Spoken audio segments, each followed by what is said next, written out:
obey to the timing, okay, with him. I'm going to come back to you guys at 3 o'clock. Bye-bye.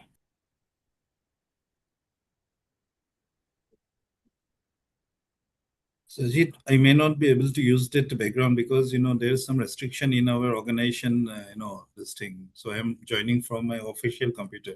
So maybe it will be difficult, but for the next time, definitely I'll try. Okay. Could you just check your presentation, Pranjal, that it's coming up? Wait for a minute. So, Pranjal, I want just to mention one thing. For the symposium, we will accept it. But for proposal defense, please make sure that you use the official background, okay? Yeah, that I have to take care because I know just came to know now. Okay, I can understand when it comes to offshore computers, sometimes a lot of regulations for that. But please remember, for proposal defense, we have to use that. Okay? Yeah, definitely. Next time, definitely I will take care of that. I have to join from my personal computer. That's the only thing I'm doing. Okay.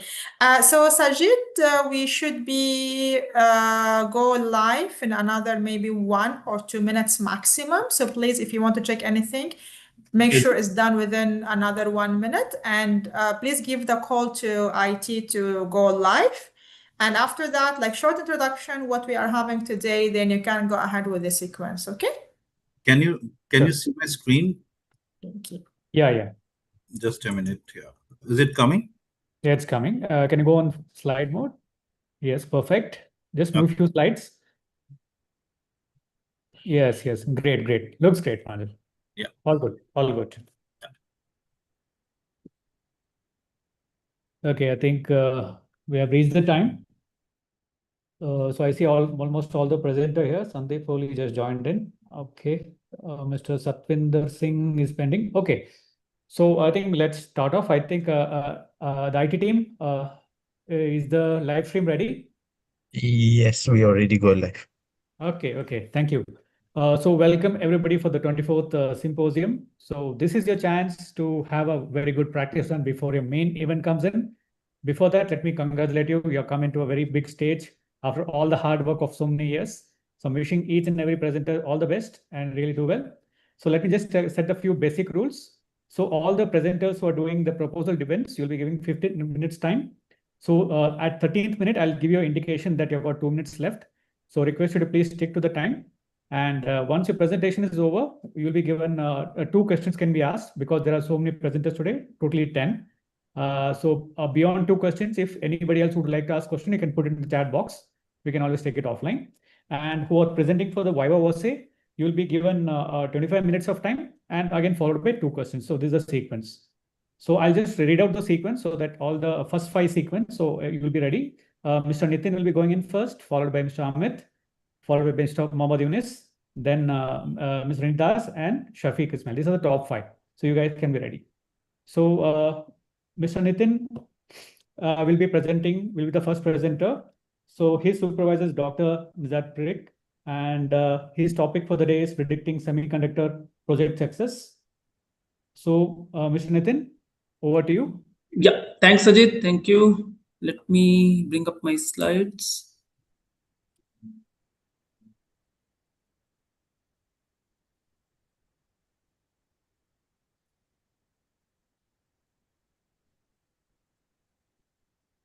All right, hope my slides are visible. Yes, visible. Please start. All right, let's get started.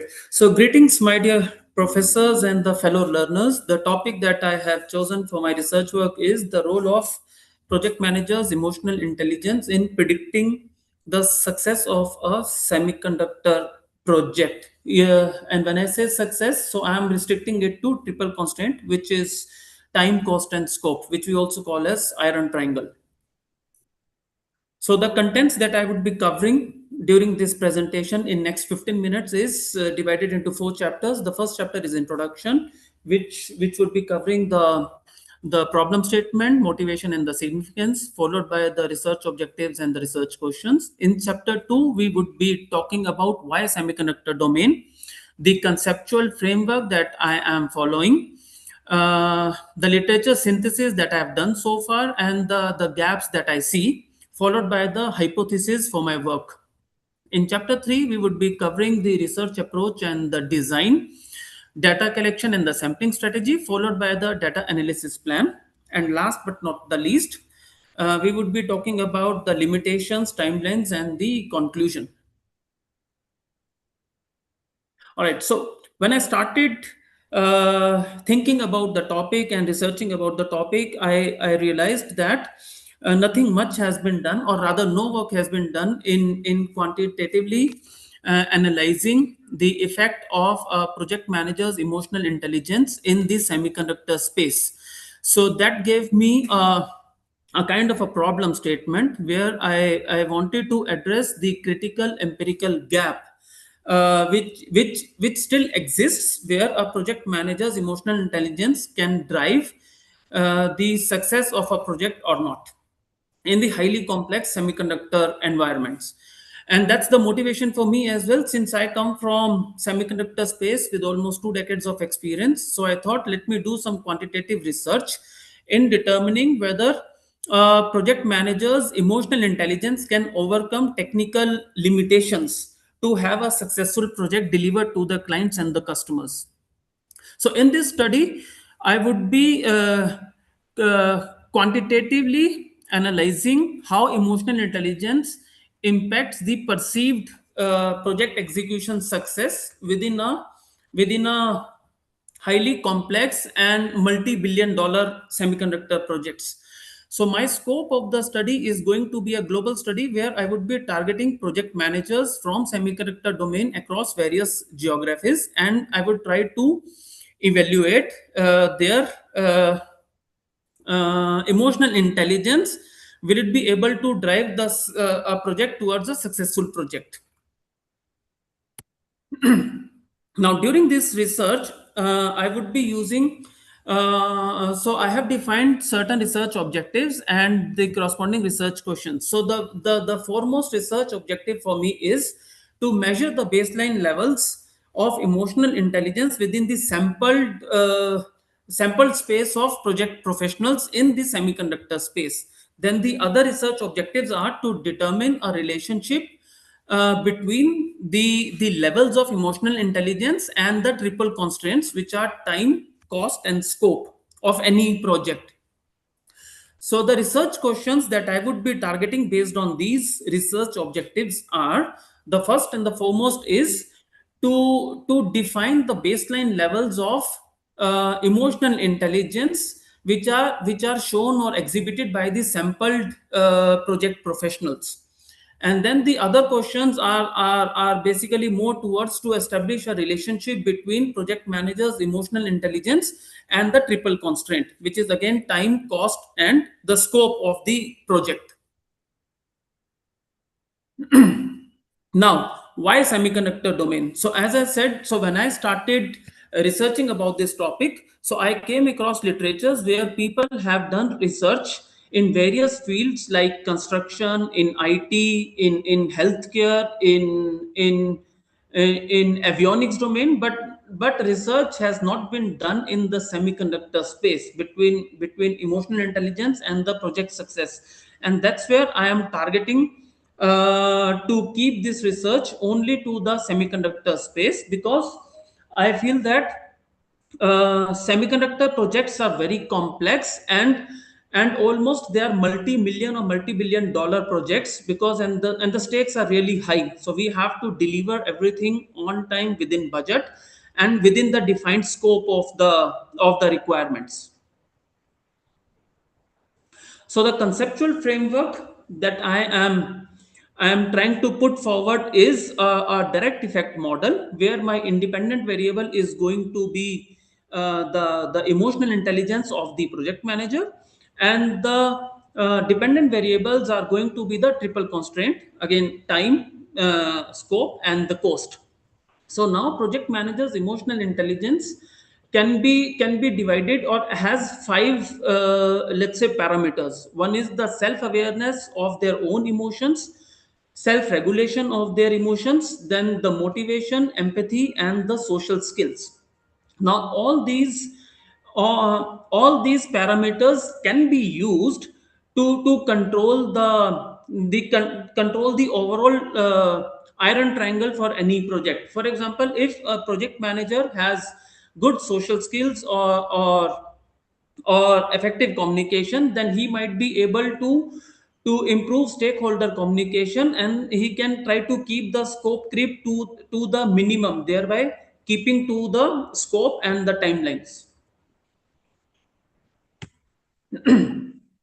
So as I mentioned earlier, so I synthesized and read a few documents where people have done researches in healthcare domain, in avionics or airlines domain, in IT space, in construction space, but none of them have done any research in the semiconductor space, and so there are some research gaps which exist. For example, I'll take a few examples here.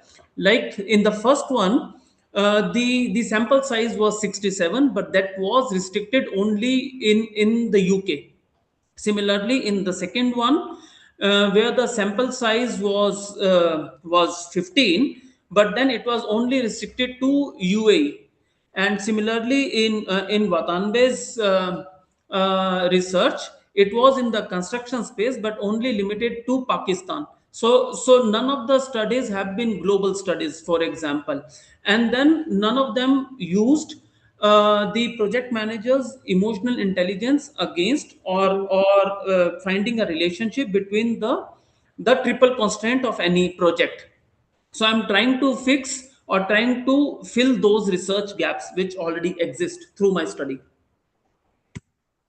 So the hypothesis that I am kind of putting forward for my research is that, so I am assuming that there is a significant positive relationship that exists between the emotional intelligence and the schedule adherence, the budget compliance, and the scope adherence. The third chapter here is talking about my overall research approach and the design. So as I said, I am keeping my research as a direct effect model, where I would be quantitatively analyzing the emotional intelligence and assessing its impact to the project success. So I would be trying to empirically define certain testable patterns which can be used for managerial purpose later on. So my research approach is going to be a direct effect model, where I am not keeping any mediators or any moderators in my study. So I have one independent variable, and I have three dependent variables basically. And the research design would be a self-reported data from individual project managers, where they would be rating their own emotional intelligence against their perceived project success. So now data collection. So my target population here for my research would be people coming from semiconductor space who would be having at least 3 to 5 years of experience in managing the overall semiconductor projects. Now also I'm targeting here project managers from India, from other Asian countries like Taiwan, from the US, from Germany, basically the entire Europe, because they are in my professional network and they are easily reachable. Now my primary method is going to be the Microsoft forms or the Google forms or the Survey Monkey, and I'm also trying to restrict the overall survey length to be around 10 to 15 minutes. So my questionnaire is going to be divided into, or will be divided into, two sections. The first section would be talking about or measuring the emotional intelligence, and the second part of the present of the survey would be measuring the perceived project success. So the emotional intelligence would be divided into four sections. One is the SEA, which is self emotional appraisal, then others emotional appraisal, then use of emotions, and then regulation of emotions. So with each dimension having four questions. So the first part of the survey would be having approximately 16 questions, and I would be using Likert scale on a scale of 1 to 5, 1 being the lowest and 5 being highest. And similarly, for the project's perceived project success, I would be using 3 questions per constraint. So that would be around 9 questions, again, following the Likert scale. Now, next is sampling strategy. So for my survey, I am going for with purposive sampling. The reason for that is because semiconductor domain is a very niche area and I'm targeting people only from semiconductor domain. I am not going ahead with random people because that would derail the overall motive of the research. So I would be restricting purely to the people and the respondents coming from the semiconductor space. Also, my sample size, as I discussed, so my sample size would be in the ballpark of around 50. Now, for a straightforward regression, that number is statistically justified and which fits comfortably to the central limit theorem and the Green's rule of thumb and the G power analysis. So this is going to be my overall data analysis plan, which would be divided into 4 sections. So the first one would be data, where I would be specifying the questions, setting up the surveys, then rolling out the surveys and cleaning out the unwanted data. Then followed by diagnostics, where I would be running some reliability analysis, like I would be calculating the Cron-Bash acceptability, which is again alpha should be greater than 0.70, followed by certain statistics like mean, standard deviation, and the other intercorrelation parameters I would be checking. The third one is going to be the modeling, where my independent variable, which is again the project manager's emotional intelligence, would be plotted against the dependent variables, which is time, cost, and scope. And I'm going to use separate regressions for each dependent variable. And last stage would be the reporting of the results, where I would be presenting all the results from descriptive statistics or the modeling, and I would be writing up the detailed report on that. Now, some of the ethical considerations and the sorry. 2 minutes left. Please proceed. Yeah. So now coming on to the ethical considerations and the pilot plan. So I need approval from the university ethics board. Then I would be first of all taking the consent from the respondents, whether it is written or electronic. Then I would be maintaining the anonymity and confidentiality of the respondents. And then they would be allowed to leave and I mean, they can withdraw their consent at any point in time. Now, for the pilot run, I would be choosing almost 3 to 5 respondents to make sure that my entire flow of the research is cleaned up before I'm officially rolling out the survey. Coming on to the limitations, so I see that I might have 2 limitations. The first one is the common method variance, because I would be taking data from the same person on the emotional intelligence and the perceived project success. To overcome this, I would be using a kind of delay between getting the response from both the surveys, so that they may not be able to connect between the 2 constructs. And the other one is the black box effect. As I said, so I'm not using for now any mediators and moderators. So it's only a direct effect model, but at the research stage, to overcome this limitation, I might add one mediator to uncover anything else that is pending. In terms of timelines, so I am targeting to close everything in let's say 6 to 8 months of time frame, with the survey rolled out, then conducting the pilots and collecting the results, and then running all the modeling analysis and the statistics. And finally, on the conclusion part, so I believe that my research can empirically evaluate whether emotional intelligence in any project management, in the semiconductor project management, can be associated with meeting the project objectives. So this can give insightful uses to the leadership and can create a foundation for the future research. And this can also be used for improving the academic knowledge and the practices in the organizations going forward. Yeah, that's it from my side, and thanks a lot for your attention. Thank you, Nitin. Thank you. So opening the floor for Q&A. So we'll have just 2 questions looking at the number of participants today. So anybody wants to ask a question, please go ahead now.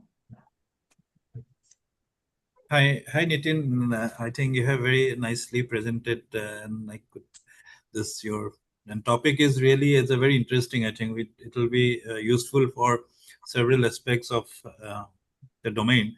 So my one very simple question, just regarding the sampling size that you have identified.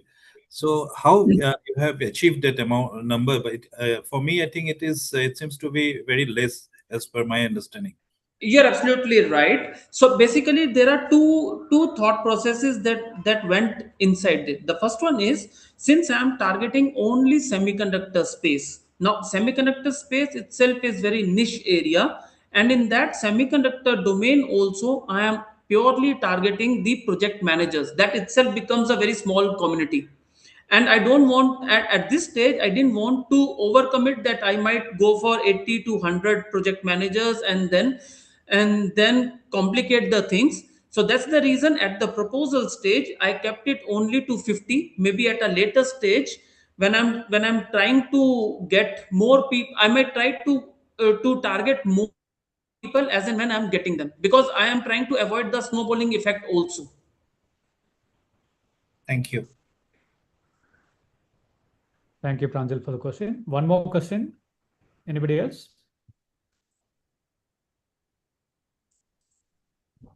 Okay.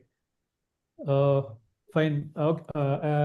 So Nitin, so my few can say observations were like, so your research objective and questions are one of the most important slide. So if you could spend few more minutes on that, it will be really helpful.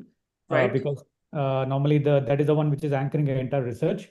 So you could spend more time there. And second thing is, my question to you is like, it's a very interesting topic and I think unique because you have taken a very specific domain of AI with semiconductor, which is a most upcoming trend. Why didn't you think of using a qualitative research or probably a mixed research to get in something which is outside the boundary, since we're talking about emotional needs. Why specifically qualitative?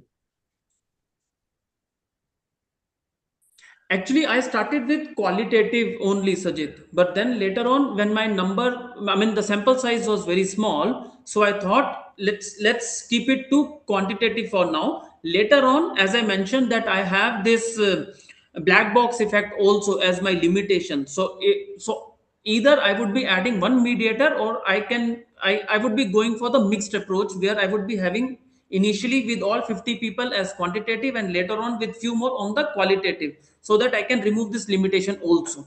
But at the proposal state, to start off with, considering n is 50, so I'm keeping it to quantitative. Okay, Nitin, thanks a lot.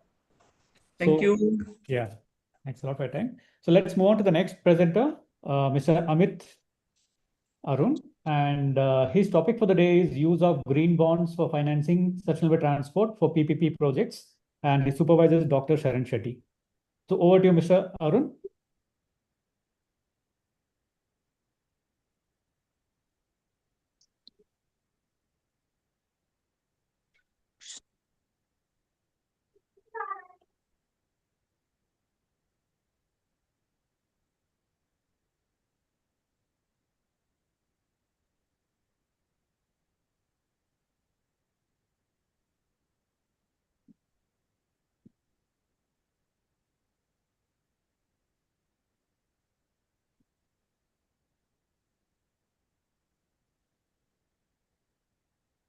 Yeah, good morning, everybody. Myself, Amit Mukashi. I'm presenting this particular topic. My topic of the research here is use of green bond for financing sustainable transportation PPP project. I come with a background of working into the transportation infrastructure PPP segment for over 25 years. So I have been involved into this particular public-private partnership. So this is a topic of my interest, and I'm dwelling much more into the specifically the project financing So how to use the go with the non-conventional way of project financing. And I'm guided by Dr. Sharan Shetty. So I'll just go to the next slide. My research is going with the sequence of where I'm first doing the background. I'll just present what is the background of the study. Then it is the literature review which has been done on the project and the methodology which is to be done for the particular study. The background of the particular study is the research shall be used shall study the use of the green bond as a debt instrument to finance the transportation projects. These transportation projects are predominantly financed by the conventional debt, which is given by the lenders. So we are looking at green bonds. Now, green bonds are the alternative debt instruments to fund environmental sustainable project. Considering the importance of the environment sustainability and benefits which can be around from the carbon footprints. So this is one of the fundamental which I am using for this particular green bond. Then the environmental sustainable projects reduce carbon footprints and can avail carbon credits. Green bonds are used by the government agencies. Today, green bonds are used by government agencies, financial institutions, and also by the private developers to raise the funds to support the sustainable project. The study of deals with going into the details of what is the structure of the green bonds, what are the benefits of the green bonds, how the green bonds can be used, and what are the whether which what is the scope of this particular green bond. And my study is specifically considering the use of the green bond for the transportation PPP in India and how these green bonds have been used and implemented abroad. The green bonds also have a third party check to ensure that the funds from the green bonds are used. So what are the benefits and what are the restrictions and what are the constraints? And these green bonds are used for today the green bonds have been become much popular into the renewable sector. But the green bonds exclusively used for a transportation PPP sector is a very rare research which has been conducted. So and in this public-private partnership, where the funds are infused by the private developer, and the returns on the investments are from the by way of a collection of a toll, or by way of a collection of the parking, or by way of a real estate. So the three specific areas which I have selected is the toll operate and transfer project, where the project is constructed by the government and the developer pays an upfront toll securitization by a toll securitization for which he gets the right to collect the toll. The project financing for the green for the sustainable environment using the green bond and how it can benefit is to be studied in this particular project.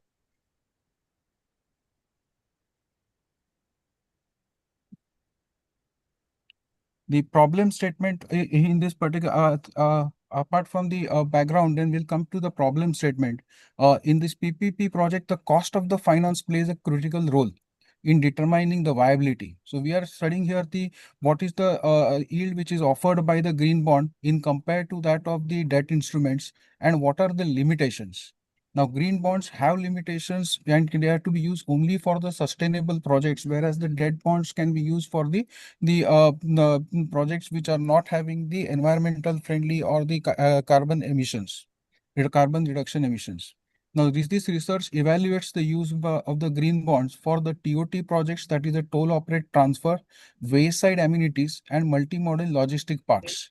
Wayside amenities are the projects which are wayside amenities are the project which are having the facilities which are constructed on the national highways and the where the hotels and the residentials and the toll and the truck laybys are constructed, and the revenues are by way of a collection of the rentals and charges. Similarly, multimodal logistic parks are the logistics parks and the revenue by way of the the cargoes which are coming into the logistic parks. Now, these are the new areas and how the green bonds can be helped to make these projects more viable. So, the returns are evaluated considering long-term tenures of the green bonds. Now, green bonds are having the projects which are with the green bonds may not be viable, may or may not be viable with a shorter duration, because they are not, the green bonds have a lock-in period, and the green bonds are not traded into the secondary market. The research, the problem and the viable, the basic problem of the study, the problem statement of the study is to determine how the green bonds can be used for the existing project and also for the refinancing of the new projects. So what are the research gaps basically? The existing studies on the green bonds which have been done, the studies also dwells on the renewable energies. The research will dwell on the utilization of the green bonds for pardon? You can continue, Amit. I think somebody's mic was on. Please continue. Yeah, sorry.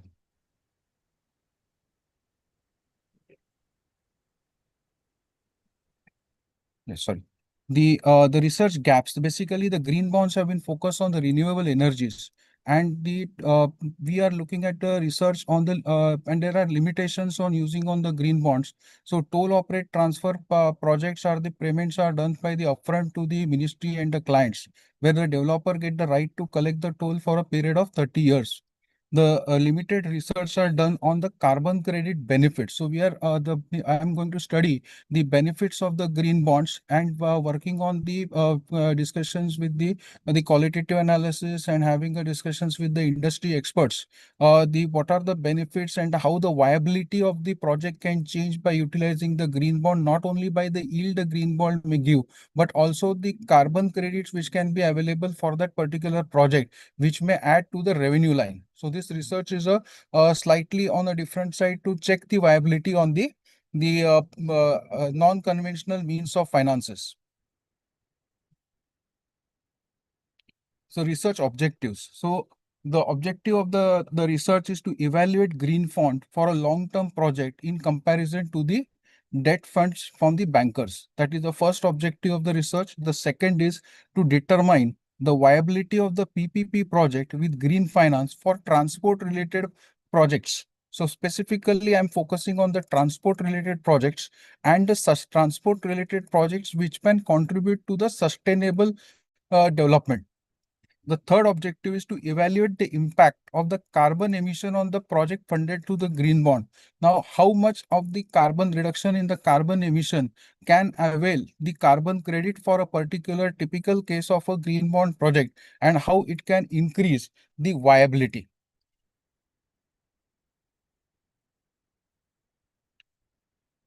The research questions which I have are a part of my studies are: to what extent does green financing increase bankability of the PPP in transport section in comparison to the conventional debt?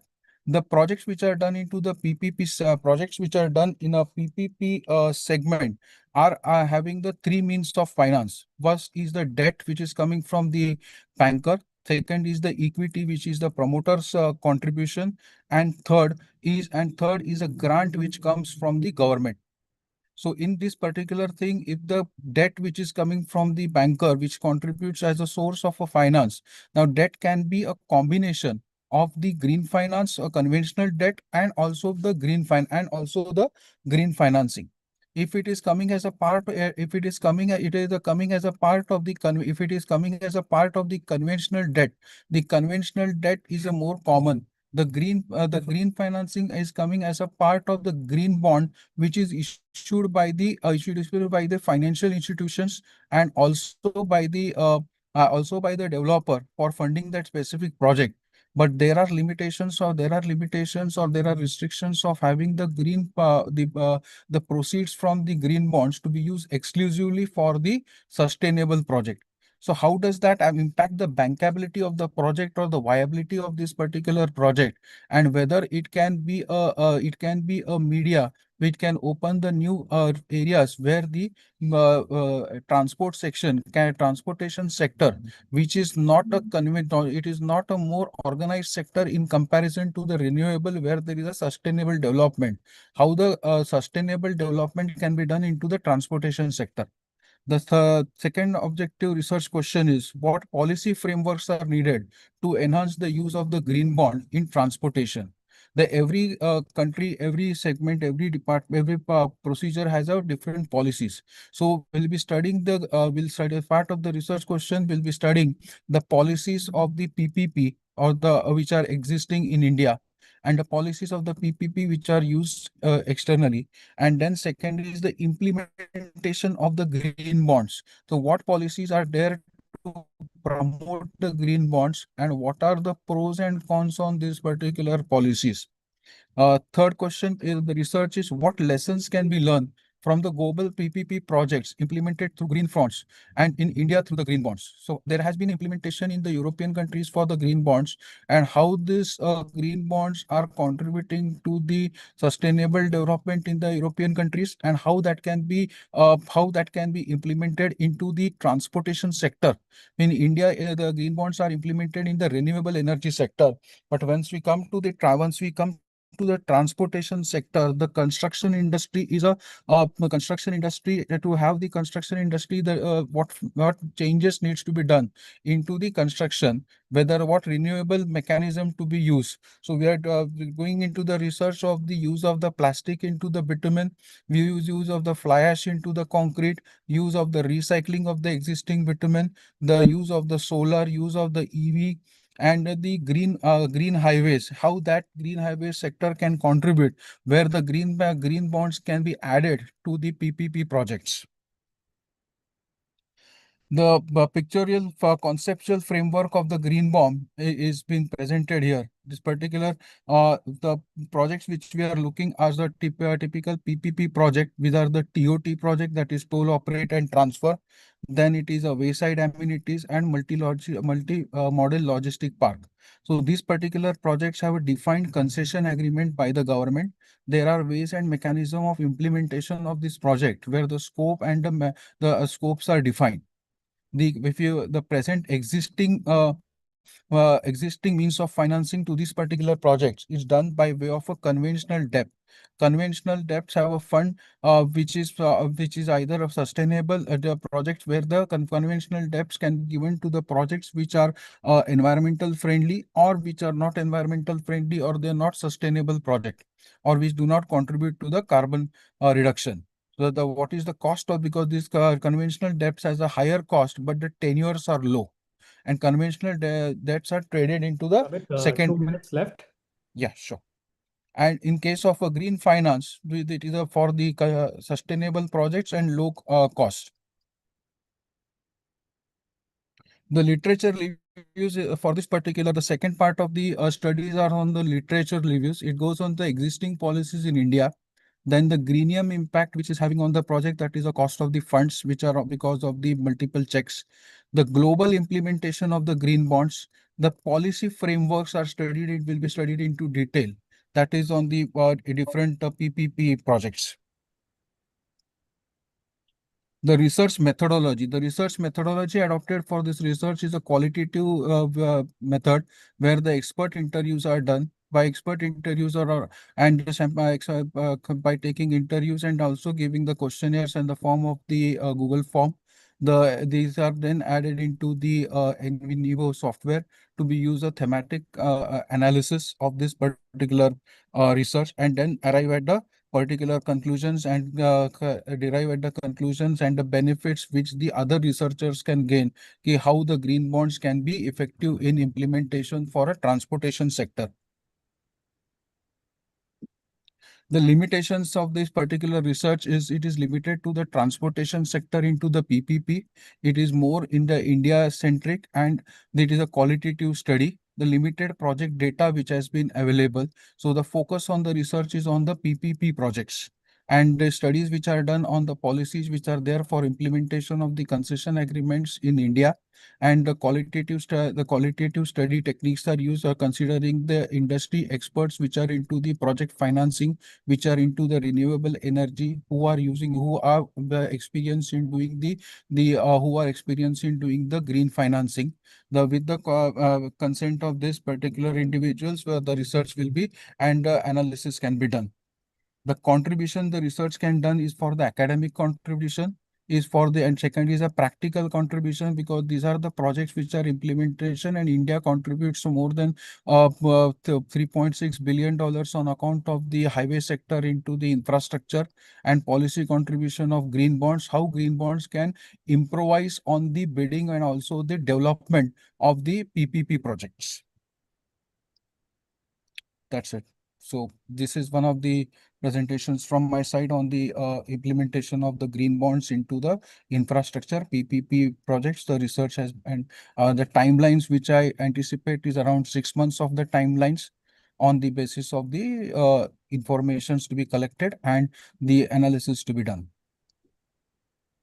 Thank you, Mr. Amit. Great presentation. I think just on time. So I'll open the floor for the questions. You can ask 2 questions.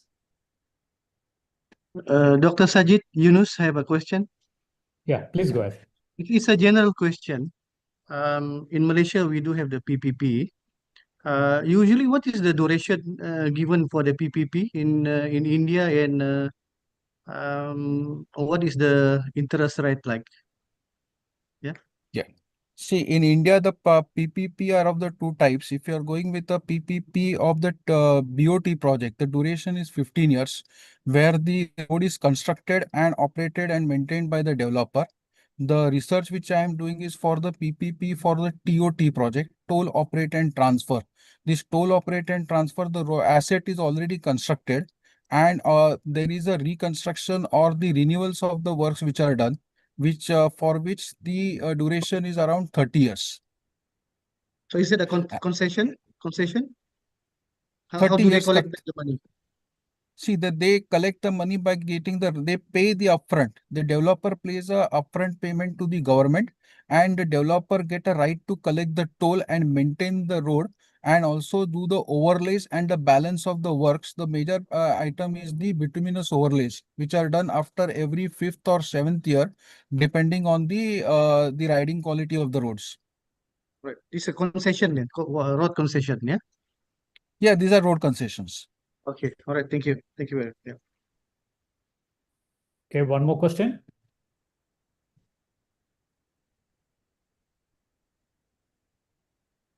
Okay, so hi, Mr. Amit. So a few observations from my side. So I think you have a very deep topic. It's I think kind of new also, looking at green bonds coming in India, and congratulations for a very good topic.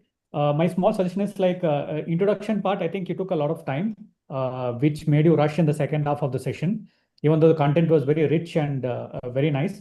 So my small suggestion is like you can, for the sake of defense part, while we'll have more time, you can concentrate more on like RORQ, hypothesis and research methods and data sampling, because these are one which the examiner would like to look in. Otherwise, I think it is a fantastic presentation, and wishing you all the best. Thank you. So let's move on to the next presenter, Mr. Mohammad Yunus Hamid, and his supervisor is Dr. Rana, and he's presenting on a topic on strategic navigation of constrained autonomy governance in major infra projects. Over to you, Mr. Yunus. All the best.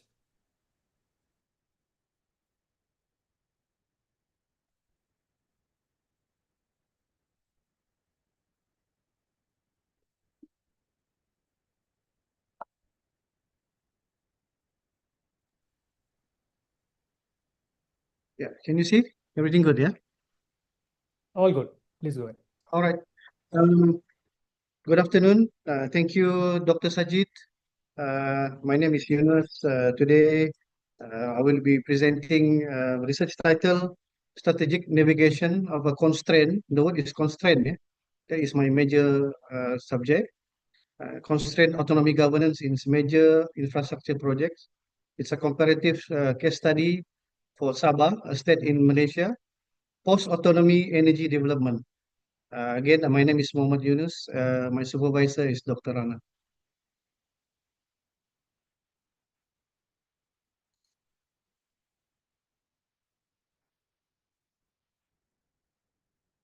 Right. Next slide. Okay. My presentation roadmap will move through the 4 parts.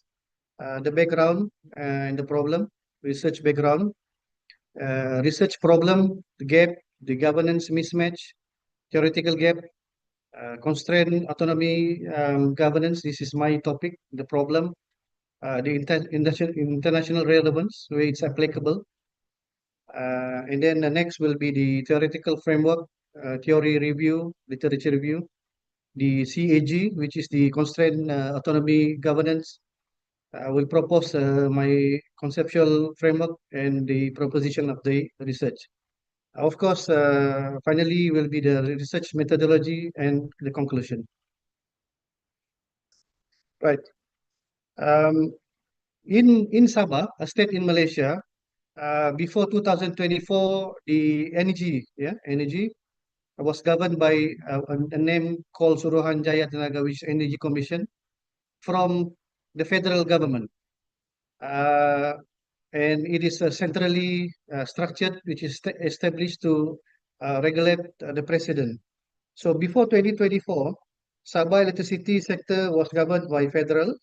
In 2024 January, Sabah established the Energy Commission of Sabah as its first electricity regulator with formal authority over generation, transmission, and distribution. This is the genuine transfer of regulatory authority. Basically, now, rather than on federal, the Sabah state government is having the authority to decide on the energy. But one thing did not move. They give the power, but the problem is that one thing remained under the federal, which is the oil and gas supply, which is in Malaysia under Petroleum Development Act 1974.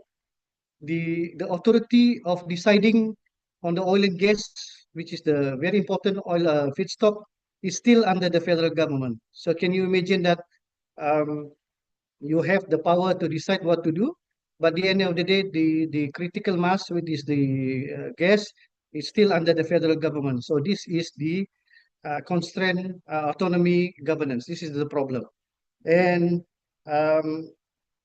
And finally, the ECOS give a power and then the development of the 100 megawatt, which is I'm going to do 1.1 billion, and I will start my research on this matter. Yeah. Next.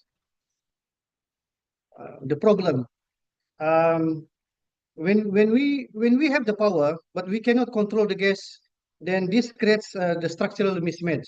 The Energy Commission Sabah regulates the project, Petronas control the gas, and the two operate under separate legislation on separate timeline with no formal mechanism requiring them to coordinate. So they don't have the coordination. Okay, so the practical effect is a secular dependency between licensing and gas pricing and the financial clause. So now I have the project. I can start the project, but I cannot do the generation because the gas is not under my control. The gas is under the federal control. So I don't have the full autonomy actually. Okay, so this is so there is no existing framework PMB code, which is the management on the PPP accounts for the separated authority and the resource control. So you have the authority, but you do not have the resource control. And then my project, I will share. I will also do the research and also on the project on Kimanis power plant, which is the IPP. The project costs 1.1 billion, and while having this gas problem, which we cannot control, putting the commercial operation debt in risk. I have the project, but I do not know when I will get the gas. Yeah. So the next one is the research gap. I have the existing theory. The existing theory only partially explain the problem. Why does this need a new concept? So the four established theories explain one piece, but none explain the specific combination of a genuine authority, external resource dependency, and absence of coordination. From that, I identify four gaps: theoretical, empirical, practical, and methodological.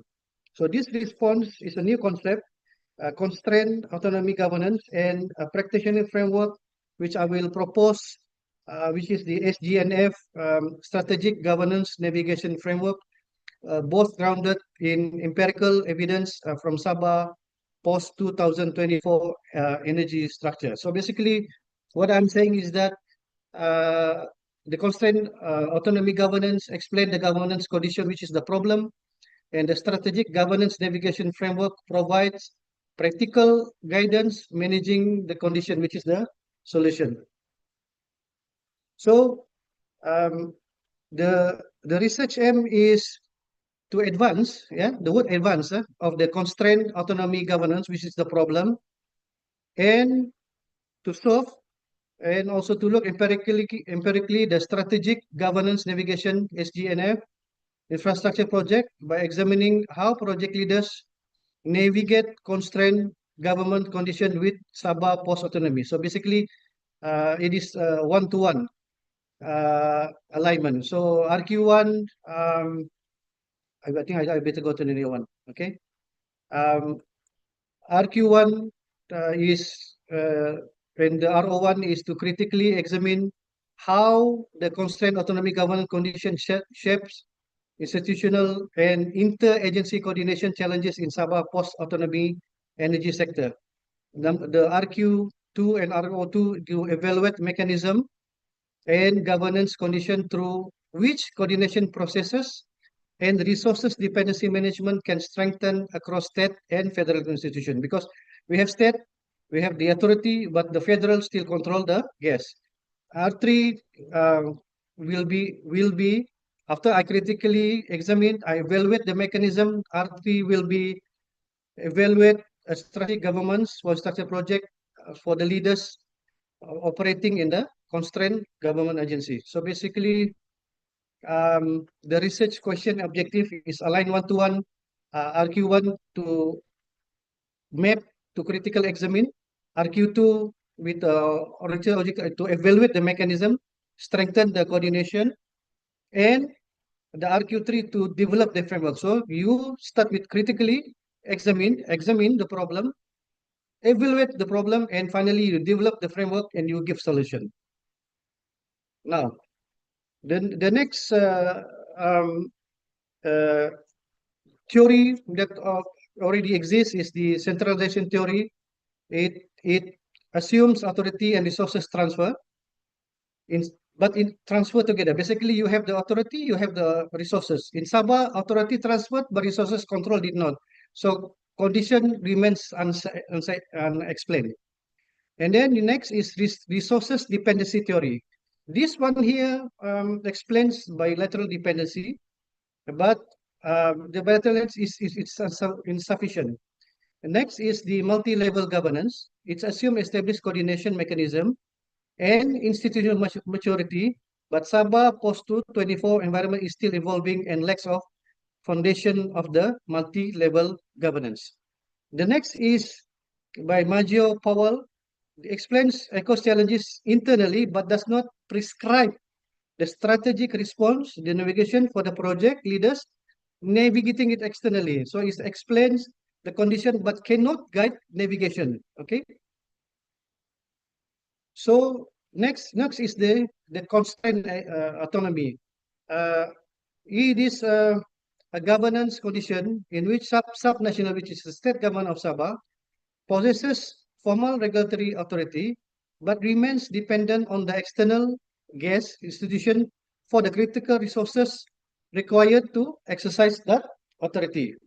So basically, the three conditions present simultaneously. You have genuine regulatory authority held by ECOS. You have resources problem, resources control retained by Petronas. And second, the third one is I have no formal coordination mechanism between these two. So I have authority, but I cannot use the authority to force Petronas to sell me the gas. And on top of that, I do not have the formal coordination to make sure that these two work. Yeah. So basically, when we got the approval of IPPK Manis, my problem is that I have the license to produce 100 megawatt of gas plant, power plant. Next is that I have to call Petronas, can you supply me the gas? So I have the problem. I have the constrained autonomy on the governance. And now, how do I start? How do I move? So this is the problem, and this is the research that we have to solve and navigate the problem. So why this research is original? Because no hollow devolution, a cost authority is genuine, no bilateral dependency, 5 actors, not 2, 5 actors is I think is in my research. So basically, not jurisdictional overlap, not institutional immaturity. The constraints persist even fully mature. The concept is constitutive, not adaptive. Want to have time, Dr. Sajid? You have 3 minutes left. Okay, now this issue, this research is relevant. In India, they hold also there's a similar case. Regulatory authority call federal controls by federal, but regulators cannot guarantee the fuel project when they cannot give license. In Indonesia also, they have the problem, regional autonomy transferred regulatory authority to province. Pertamina still retain the supply control, so the provinces regulate cannot secure the supply. So it's a problem. In Philippines, the RC hold formal regulatory authority legacy on the power retained operationally controlled by the generation asset. In Nigeria, is the similar. So next is my conceptual framework. Is the governance context, state autonomy transition to authority resources, constraint autonomy governance.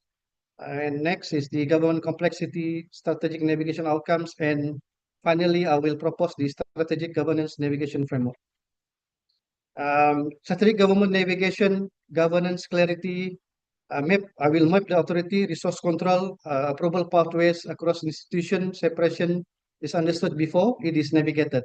And then do coordination mechanism, build protocol and sequencing between regulator, resource holder align, capability development, strategic management.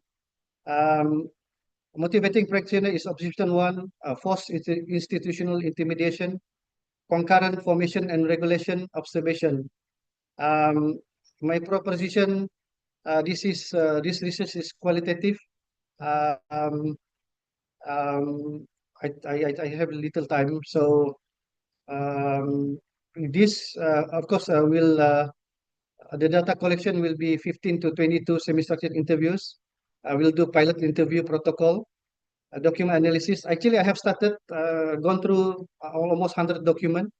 Participant observation, reflexive field notes. Of course, there is some limitation, but it is mitigated. I have 2 case studies only. I'm comparing Kimanis and pre-autonomy. So the mitigation will be analytical rather than statistical. This is qualitative. It is a Sabah-specific context, but potential transferability to similar governance. Like I have mentioned just now, Indonesia, in Algeria and other places. Inside the researcher position will be solved by reflexivity, triangulation. Restricted access to sub-information will be multiple data sources, triangulation. Focus on governance rather than technical performance. The project design will be comparative. Researcher role and bias mitigation. Well, while I am the project PMC, this is a real scenario, and of course, the interview will confirm all the data. I have 15 minutes. Okay. So next is I have expected my contribution will be theoretical, practical, policy, and central argument. So yeah, I end my presentation. If you have any question. Thank you, Mr. Enes. So, Yeah. 2 questions can be asked. So, anybody has a question?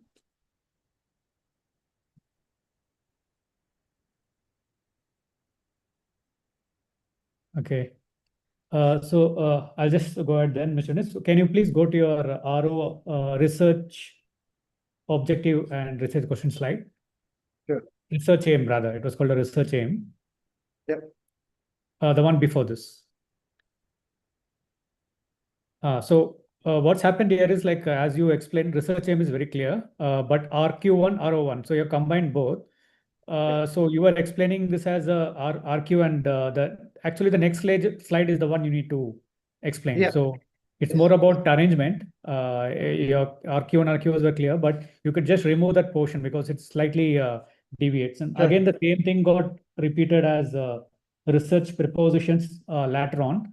So why Yeah. I'm saying this, because you've got only 15 minutes. So Yeah, when you're trying to iterate it, I understand that you're saying that is my objective, but you'll end up in losing your time. Second Sure. observation was, can you go to your conceptual framework? So this is a very strong, this is one of your strongest slide actually. So what's happened here is the relationship is not quite clear with respect to arrow marks. More of a visual issue, not the framework as such, because if you look at the bottom third row, like governance to strategic, 2 projects, and only the strategic navigation goes to the strategic governance. So it's only the visual thing you can just modify because it's one of your strongest slides. If the arrow marks could be clear on the relationships, it'll be fantastic. And last Great. observation is the time management. So your second half is the most strongest part of your entire presentation, the research methods, the design sample. So you had to rush through because you saw the time. But my only thing is the initial part, the introduction and other things, you may try to dilute a bit and focus more on your from RO of the problem statement up to your thing. So that's my few observation. Apart from Can I that, answer? Can I answer on the timing? Actually, I got it wrong. I thought 25 minutes, so I timed it to 25 minutes. So it's that's only for 15 Viva. minutes. Yeah. Okay. All right then. Thank you. Yeah. I got it. Yeah. So Yunus, you are Dr. so Rana, welcome rushing back. for the Viva. No, what I'm saying is I got it wrong. Not yet Viva time. Viva is like another few months. So now for proposal defense for symposium is only 15 minutes. Okay? Yeah, understood. My bad. Yeah, no worries. And Okay. actually, I also agree with Sajid about that slide where you have your aim and under it you put RORQ because you already explained it in the second table to second slide. So you need to remove that part and give yourself more time and more space in your writing. Okay? Yep. Thank you, sir. Thank you. Okay. So Dr. Rana, next would be Rini Das. So I guess I'll take it over from here. Yes. Thank you. Thank you, Sajid, for being here today and for hosting the first hour of this session. Thanks a lot. Thank you. So now we proceed with the next presenter, which is Rini Das. Rini Das is under supervision of Dr. Sayed Jelani, and she is preparing for her proposal defense. Rini topic is the role of generative AI in talent acquisition operations among IT sector business in India. So, Rini, can you put your slides in presentation mode, please? Yes, Dr. Okay, so Rini, you have 15 minutes time given to you. After that, it will be followed by Q&A. When you are ready, please go ahead. Sure. Hello, everybody. I am Rini Das, and today my research proposal topic is the role of generative AI in talent acquisition operations among IT sector businesses in India. My supervisor is Dr. Gilani. So the introduction and the background of this study. So currently the use of generative AI is to automate tasks.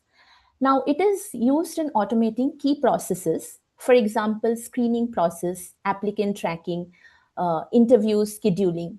Now this automation is transforming the recruitment process effectively. It is making it much more efficient. It is making it much more faster. Currently, what exists with AI adoption in India is that only 5 to 20%, which is very low compared, it is significantly lower if we compare it to other developed countries. So what is the scope? Now, India is the largest exporter of IT services globally. So we can position India's IT sector as a high potential market for large scale AI adoption in talent acquisition process. Now, to have a clear narrative of this is that AI use already exists. There is significant untapped scope, and the IT sector of India provides a perfect environment to study this transformation. Research problem, research aim, and research contribution.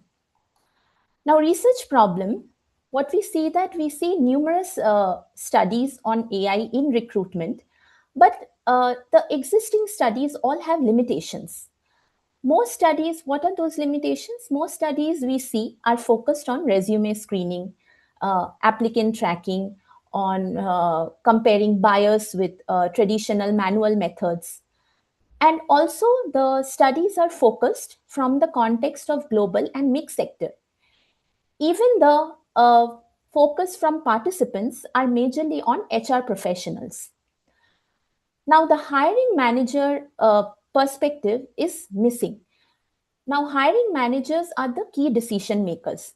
We can consider them as the key decision makers because they are in the hiring process, as well as they are the only people who are actually continuing to work with the employee post-hire. Coming to research aim. Now, what is the aim?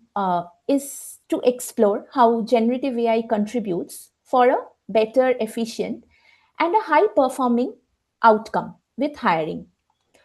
Second, the focus is specifically on the Indian IT sector organization. Now, this will vary from startup to MNCs. Third is the focus on the target participant from the perspective of hiring managers. Moving on to research contribution. Now, the aim is to improve organizational performance through a much better hiring outcomes. Second is to develop a Gen AI tool selection framework. And third is to empower or position hiring managers as efficient adopters of AI, not that they're not as a threat to their job or that their roles would be replaced. Research objectives and research questions. Now, this study has 4 key objectives. First, to analyze how generative AI improves quality of hire. And this analysis would be by understanding post-hire performance from the perspective of the target participants, who are the hiring managers. Second, to assess the readiness of hiring managers in adoption of Gen AI tools. Third, to see that if hiring managers feel that AI is a threat to their job or they see it as an enabler. Finally, is to propose a framework for selecting Gen AI tools in talent acquisition processes within the Indian IT sector. Now, to support these objectives, the study addresses 3 research questions. First, how does Gen AI influence the quality of hire and performance outcomes in the organization? Second, what is the impact of Gen AI on hiring managers? And third, how can organizations effectively select the right Gen AI tools, make that correct decision? Literature review. Now, talent acquisition today we can see is a complete cycle. It's an end-to-end process which starts with the step of planning, then it moves on to sourcing, screening, interview scheduling, and finally onboarding. Now, this complete cycle requires both strategic planning and execution. What we see with generative AI is we have observed that it has evolved significantly since the year 2022. Now, how much it has evolved? It has moved and enabled to processes like job description generation, resume screening at a huge scale, then candidate engagement, then in even hiring decisions with including predictive hiring decisions. Now, studies have shown that AI can process large applicant pools and it can significantly reduce the manual workload. But there are challenges that do remain. What are the challenges? Challenges like algorithmic bias, data privacy concerns, the requirement for human oversight, then candidate experience, where they experience depersonalization when there is involvement of Gen AI. Now, existing literature lacks a sector-specific focus, which is specifically for an Indian IT sector, insights from this sector within the country India. Focus is also missing on post-hire performance outcomes. Evaluating the post-hire performance is missing. Third, what is missing is the perspective of hiring managers, who are the key decision makers. Now, this study contributes bridging these gaps. Now, let us see a few example studies here. First, if we see the study by Gan et al. In this study, an LLM-based recruitment framework has been examined. And what this framework did is it summarized, it classified, and it ranked 1,000 resumes across 7 categories. Now, this experiment was conducted in a single IT organization. What were the results? The results were that this LLM framework produced outcomes which were 11 times faster than a traditional manual screening process. Now, this study clearly shows it is important, and it shows that this huge efficiency gain by generative AI can be delivered within resume screening.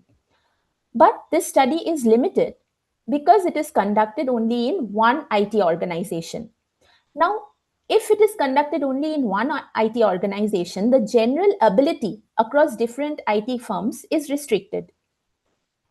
This study also helps to establish the efficiency argument for generative AI, but it highlights only from one IT organization, and the complete missing is the broader aspect from the context of a broader IT organization, which starts from startups, which varies from startups to MNCs.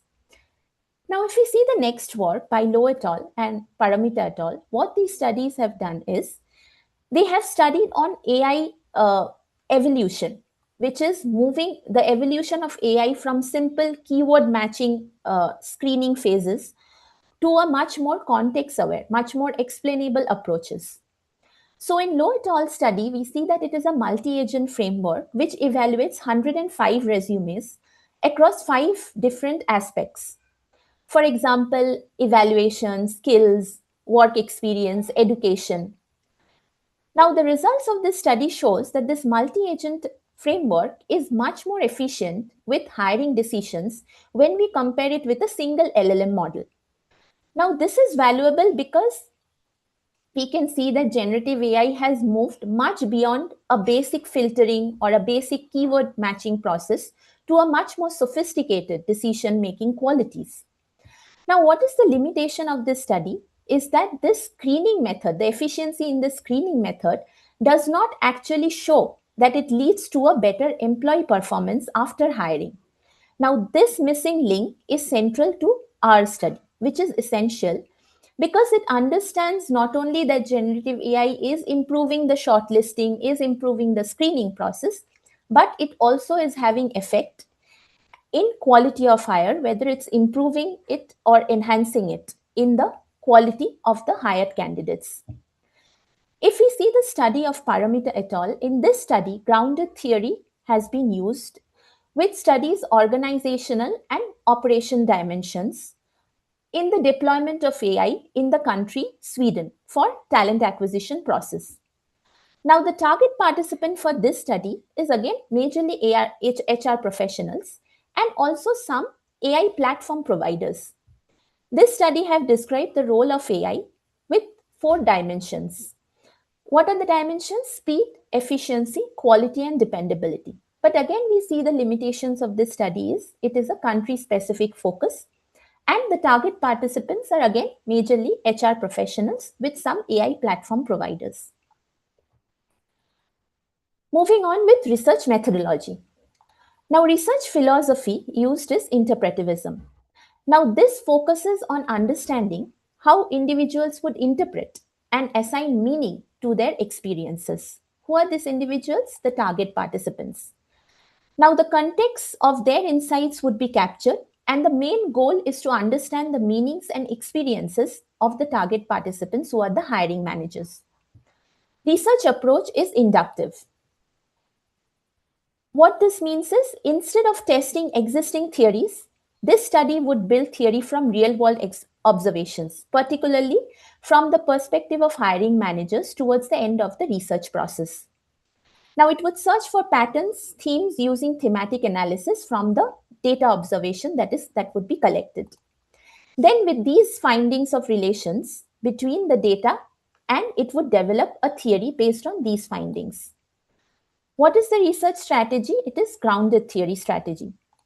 Now, patterns would be identified from the data that would be collected, and then these patterns would help to build a framework from the empirical insights that would be gathered from the participants. Now, why qualitative method is chosen for this study? This is because Gen AI in the Indian IT sector, in its talent acquisition or hiring process, is still emerging. It is very much under theorized area. So qualitative method selection would allow a much deeper exploration of the perceptions, of the experiences of the target participants, and it would also help us understand the interaction between human and AI from the perspective of the key decision makers, who are the hiring managers. Continuation of research methodology. Data collection method. This study uses semi-structured online interviews for 15 to 25 hiring managers across IT organizations of different sizes, as mentioned earlier, from startup to MNCs. Now, these interviews would be conducted via Teams or Zoom. Now, why this number of 15 to 25 is kept? Because data saturation approach would be used. Sorry, Rini, you have less than 2 minutes left. Okay, Doctor. Okay. Yes, thank you. Now, this number 15 to 25 is kept because data saturation approach would be used, meaning interviews would continue until no new insights would be emerging. Consent would be obtained via email and also verbally before beginning of the interview. Interview duration would be of an hour and it would be recorded and transcribed. Coming to data analysis, the data analysis is a hybrid approach which includes grounded theory and thematic analysis. Now, in grounded theory, Straussian grounded theory would be involved, which is a three-phase coding process, which involves open, axial, and selective coding. Now, labeling of codes would happen from the data collected, and then clustering of these codes under an axial coding. And these axial coding would again be grouped into a core category. And this core category would help with the development of the framework. In thematic analysis, it would identify and organize patterns, add meaning to the data that is collected, and this would help to reach the description and interpretation of what the participants have experienced. And with this, it would be helpful to answer the research questions. Data would be coded using the NV4 software.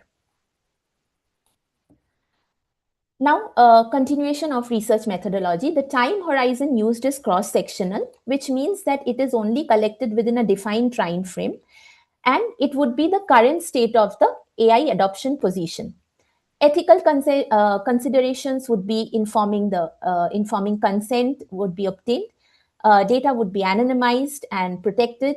Participation would be voluntary, and participations can withdraw at any point of time, even on the ongoing interview process. Proposed timeline is the submission of the ethics form would be only after the research proposal, and then further it will continue.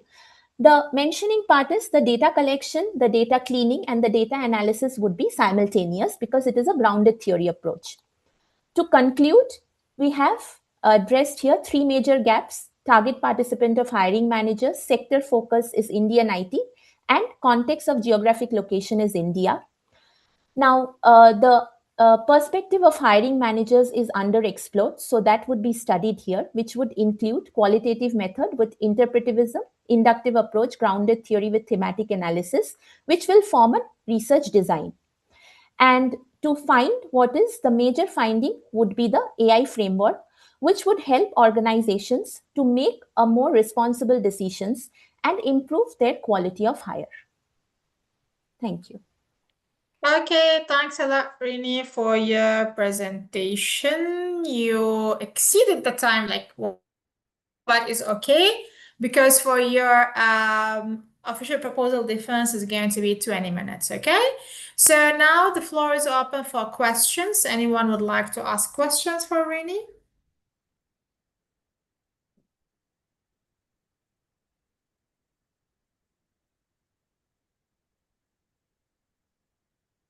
Anyone would like to ask any question? Dr. Rana, Dr. Jacqueline here. Good afternoon. Yes, Doctor, good afternoon. Yes, please.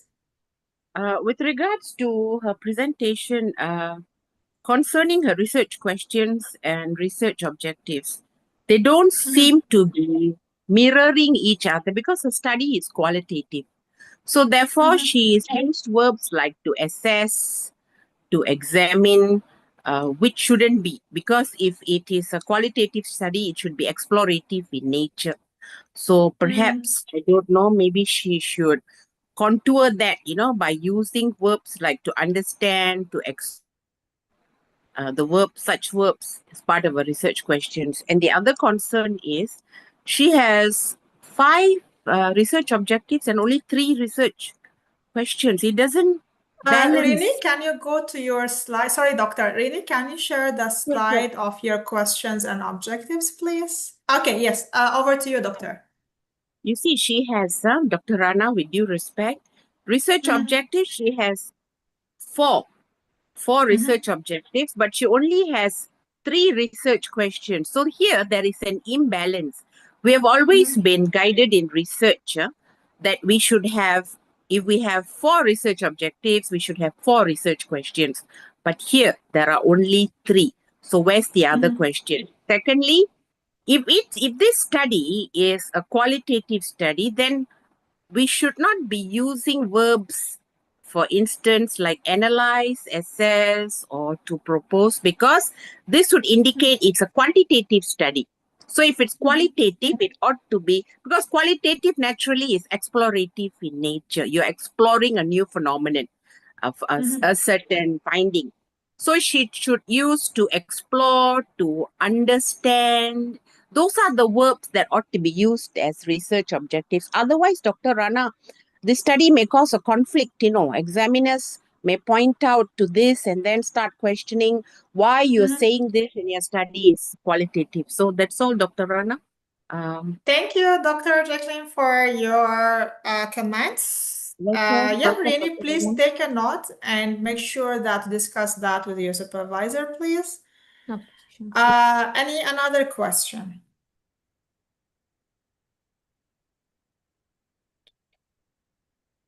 Okay, so here also I will put my input. I agree with Dr. Jacqueline about the imbalance between the questions and objective.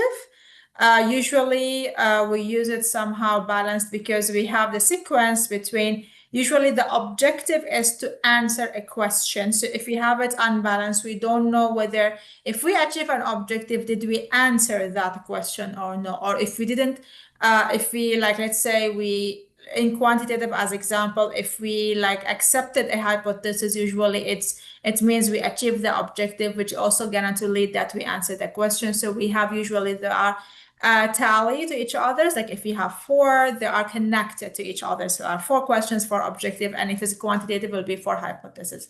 Anyhow, I would like to say, please discuss that with your supervisor. And because at the end, he is the one who is leading this research, and is going to be also tested, examined later during the proposal defense. I want just to ask Rini, what is the justification of doing this research in qualitative, not other method? Because it is qualitative, because this is a much under theorized area, and it needs much more deeper exploration of these insights, and the perspective of hiring managers are completely missing. So their experiences, their understanding much more need to be understood in a deeper sense. So actually, you see, your answer itself led to the second comment of Dr. Jackie. It's more into exploring the things. So when you are talking here about analyzing, assessing, it means you finish the exploring stage and you move into the second stage, which is while your research still is under like exploring stage, right? Usually for qualitative, if you want to introduce new theories, introduce new models, introduce new things, so we're gonna to go into the qualitative bit to create a new thing other than having things there and we just try to analyze it or assess it in different setup. Okay, so please keep that in mind. As I mentioned, whatever feedback given during the symposium is to enlighten the learner and maybe give them like another perspective of the things they are doing, but at the end it goes to the supervisor discussion and supervisor approval, and after that for the examiner decision. Okay, so we can go ahead to another presenter. Thank you, Rini, for your presentation. We can move to Shafiq. Dr. Rana, a quick question. Is it okay if I Yes. record the session, just my part? But don't worry, the session is already live streamed, so after that you can have it in from the YouTube. All right, so that sounds good. So I'll share the presentation. Yeah.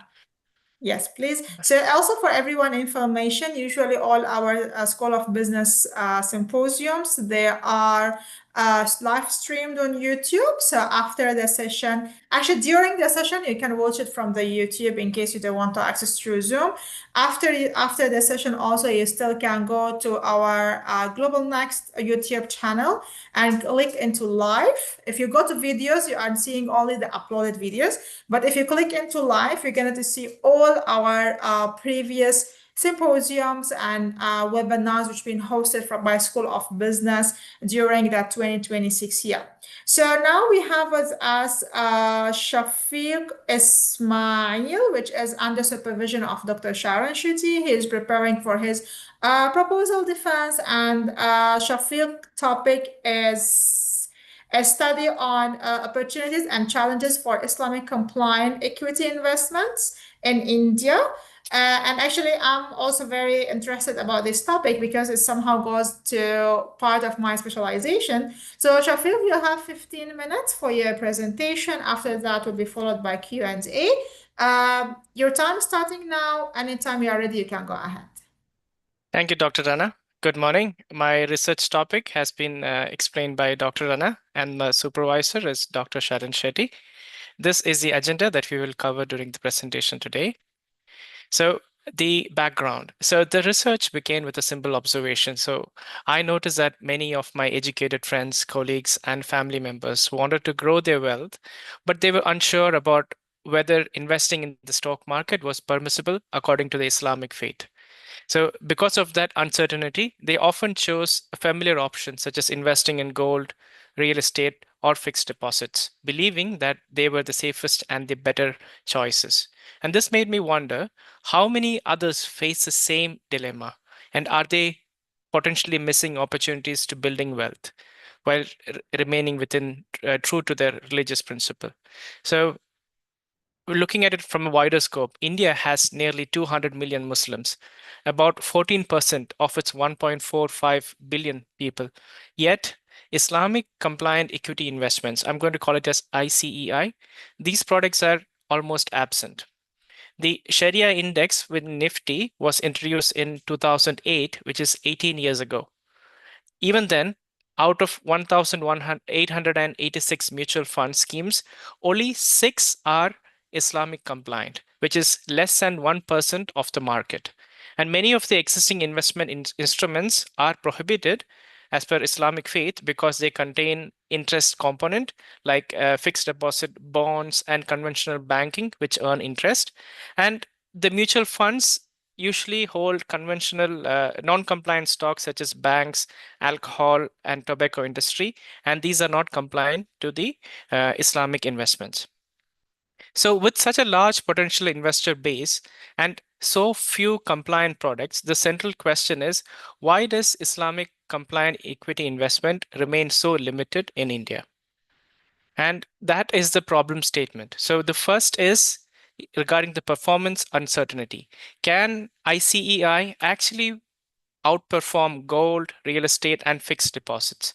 The existing research mostly compares Islamic equity against conventional indices like Nifty and Sensex, but not against the gold, real estate, and FDs that Indian Muslim really choose to invest in. Second is that there is low awareness and confidence because many of them do not know that ICEI options exist, those 6 ones that I spoke about, and they aren't even sure about how this screening works. And that creates a weak demand. So that comes to the third one. India doesn't have a lot of ICEI products. So maybe that's because of the weak demand, which is a vicious circle, which is creating a long demand, low awareness is creating a low demand, and that low demand is discouraging product development within the market.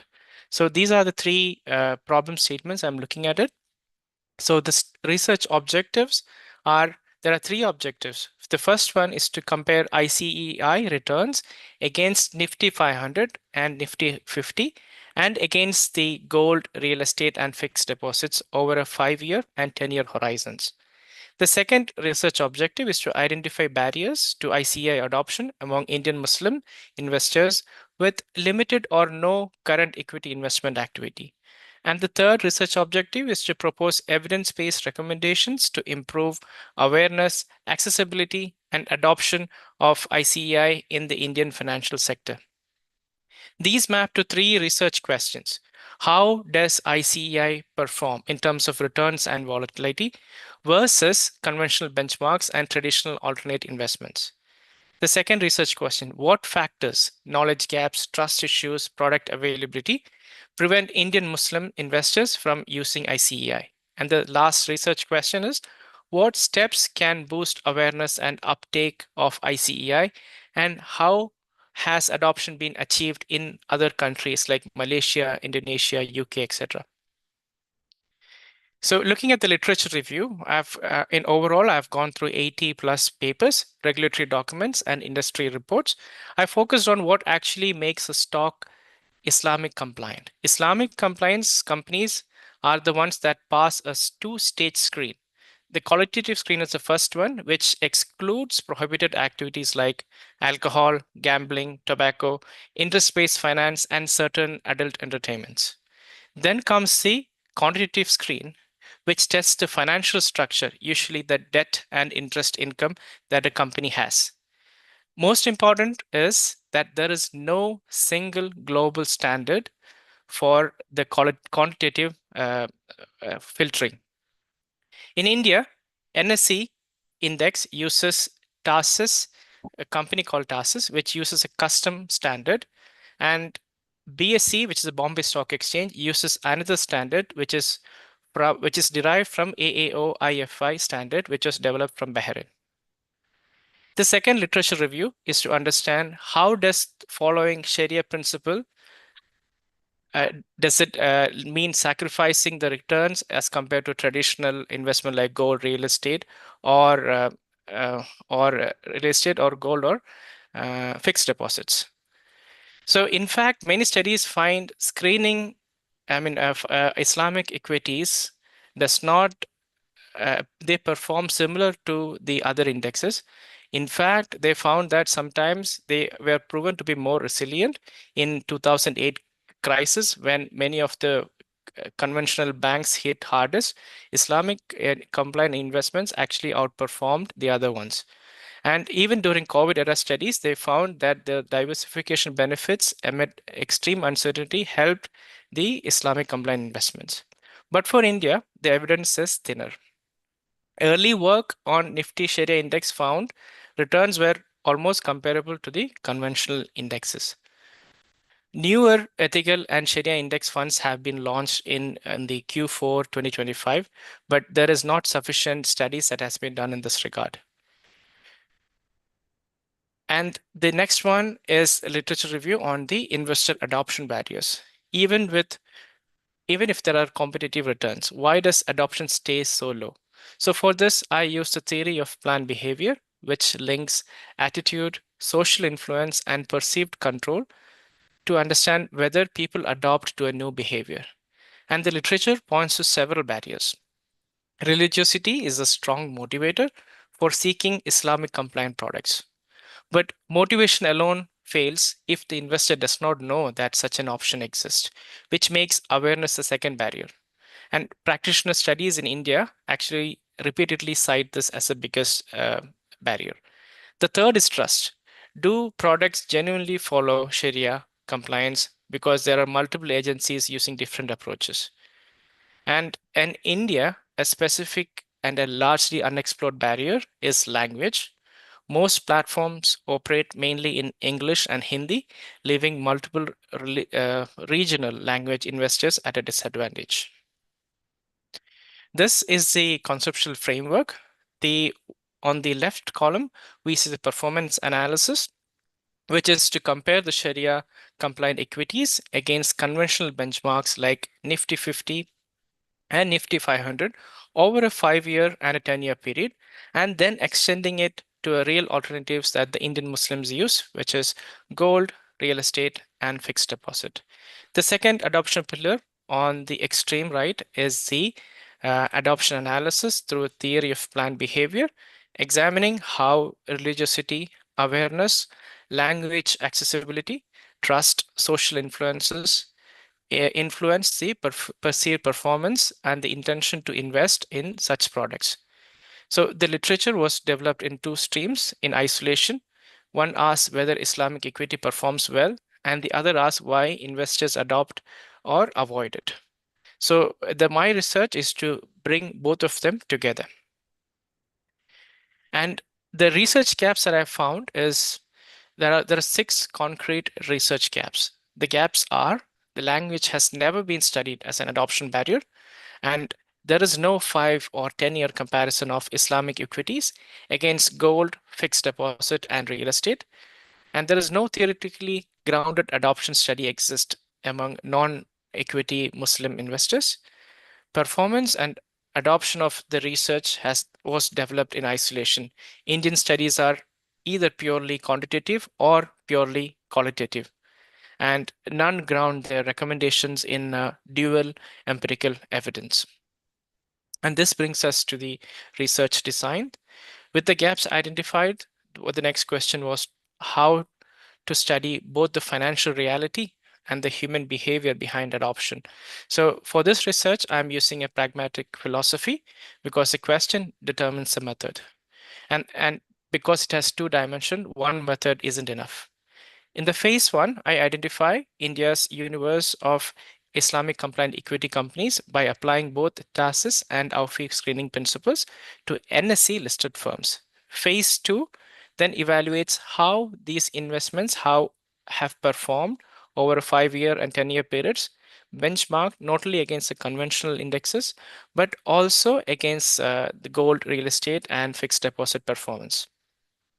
This one, I would use quantitative using the modern portfolio theory and the CAPM on historical market data to measure the returns and risk adjusted performance. The phase 3 is behavioral. Even if performance is strong, just to understand why investors don't adopt it, and that needs perception, belief, trust, and barriers. So I'm using a qualitative survey-based approach. Together, these form a mixed method design. And that closes the real gap because prior studies examined either performance or adoption, never both. The design is sequential. First, I will establish the phase 1, and phase 2, which is the actual financial performance. Then I'll feed those findings into the survey to test whether the misconceptions about the returns drive decisions. In short, it will ask, is Islamic equity a good investment? And if yes, why aren't investors not using it? The data sources for phase 1 and phase 2 will be taken from the secondary sources for each asset class as listed below. And I'll be applying the performance metrics on the standard deviation and the annualized and inflation adjusted returns, and also risk adjusted measures like Sharpe ratio and Sortino and Jensen's alpha and beta would be used. Statistical tests then establish whether the differences between Islamic equities and alternatives are genuinely significant rather than just chance. And phase 3, the investor survey, is on the next slide. For this, the adoption survey targets a specific Indian population, only the Indian Muslims who can afford to invest in or who have never entered an equity market, or they're investing in conventional indexes without adopting Islamic alternatives. So this creates a distinction because this isn't about poverty or lack of income. It's about barriers like awareness, trust, and accessibility. So I will distribute the survey through professional networks, Islamic finance communities, and WhatsApp channels and LinkedIn. It will be a purposive sampling with snowball sampling intended. The target is at least 385 valid responses, which gives a 95% confidence level and a 5% margin of error for the large population. And the tools that I would use for the quantitative analysis would be Jamovi, which is an open source, and for the qualitative data analysis, I would be using a TagGrid. The Cronbach values will be more than 0.7 for the alpha. And then we have the survey data analysis. To understand the survey data, the analysis will be conducted based on I'll be using the descriptive statistics on the frequency distribution, and cross tabulation will be used to understand the profile of the respondents and identify the patterns across age groups and income levels. And for the second part, for the multiple regression analysis will be used to identify which factors have the strongest influence on adoption intention. And like I've mentioned, the key variables are religiosity, awareness, trust, perceived performance, subjective norm. Sorry to interrupt you, Shafi. You have less than 1 minute. Okay, I'll go fast.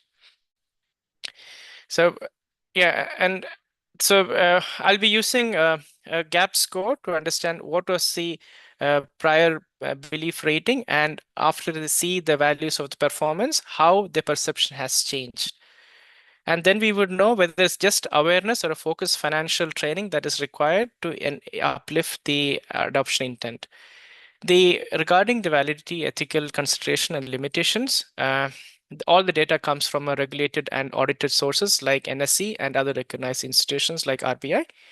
And for the survey, I will use validated measurement scales, test reliability within Cronbach's alpha, and run a pilot to catch unclear questions before main collection. And the mixed method design adds triangulation when for the financial evidence and survey responses. And ethics are strict, participation is voluntary and anonymous, no personal identifiers are collected. And to conclude, by returning to the question that motivated me to this research, many Indian Muslim households are already investing their savings in gold, real estate, and deposit. Yet they lack clear information on whether Islamic equities offer a competitive alternative. And the study sets out to answer both. Can they offer a better return, and why people are not investing in it? Thank you, and I'm happy to answer questions. You want to ask or you want to answer? No. I was wondering how much time I have left. Yeah, okay. Don't worry. I know it's like a stressful stage, so it's okay. Don't worry. You did a good job, and thank you for your presentation. Anyone would like to ask any question?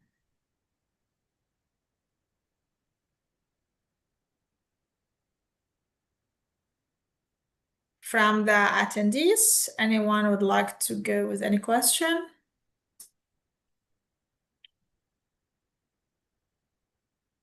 Okay, so I'm gonna ask a question. I know that you explained what motivates you to do this research, but I want to ask, is the government's regulation supporting that movement? Because, even when we want to move implementing a new financial system in a country, so usually we are looking for government support. And actually, why I'm asking this question, because when I did my PhD, it was related to adoption of Islamic banking services among Malaysian.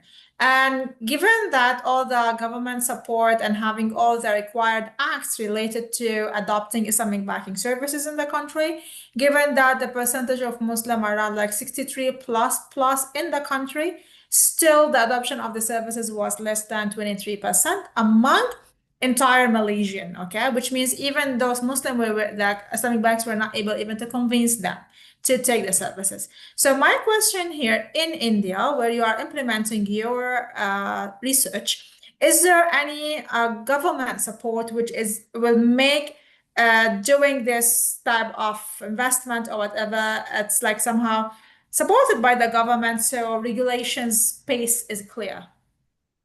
To be honest, my answer is I don't expect any government support because of there are political reasons. But again, my objective is on a social side, that people can people can get a gain from the study, but maybe not through political approach. But again, I agree with what you said, Dr. Rana, because I've seen read from the literature review that UK, even though they have the mixed religion culture, they have the government support. They integrated the Islamic compliant investments within their stock market itself. So that actually did. And the same thing was done in Malaysia and Indonesia. But to be honest, I don't expect the same in the with the So that current. actually what led me to your my next question, because I noticed that you mentioned about Indonesia and Malaysia in your research, but I believe the comparison is not in the best way for a reason, because of number of majority.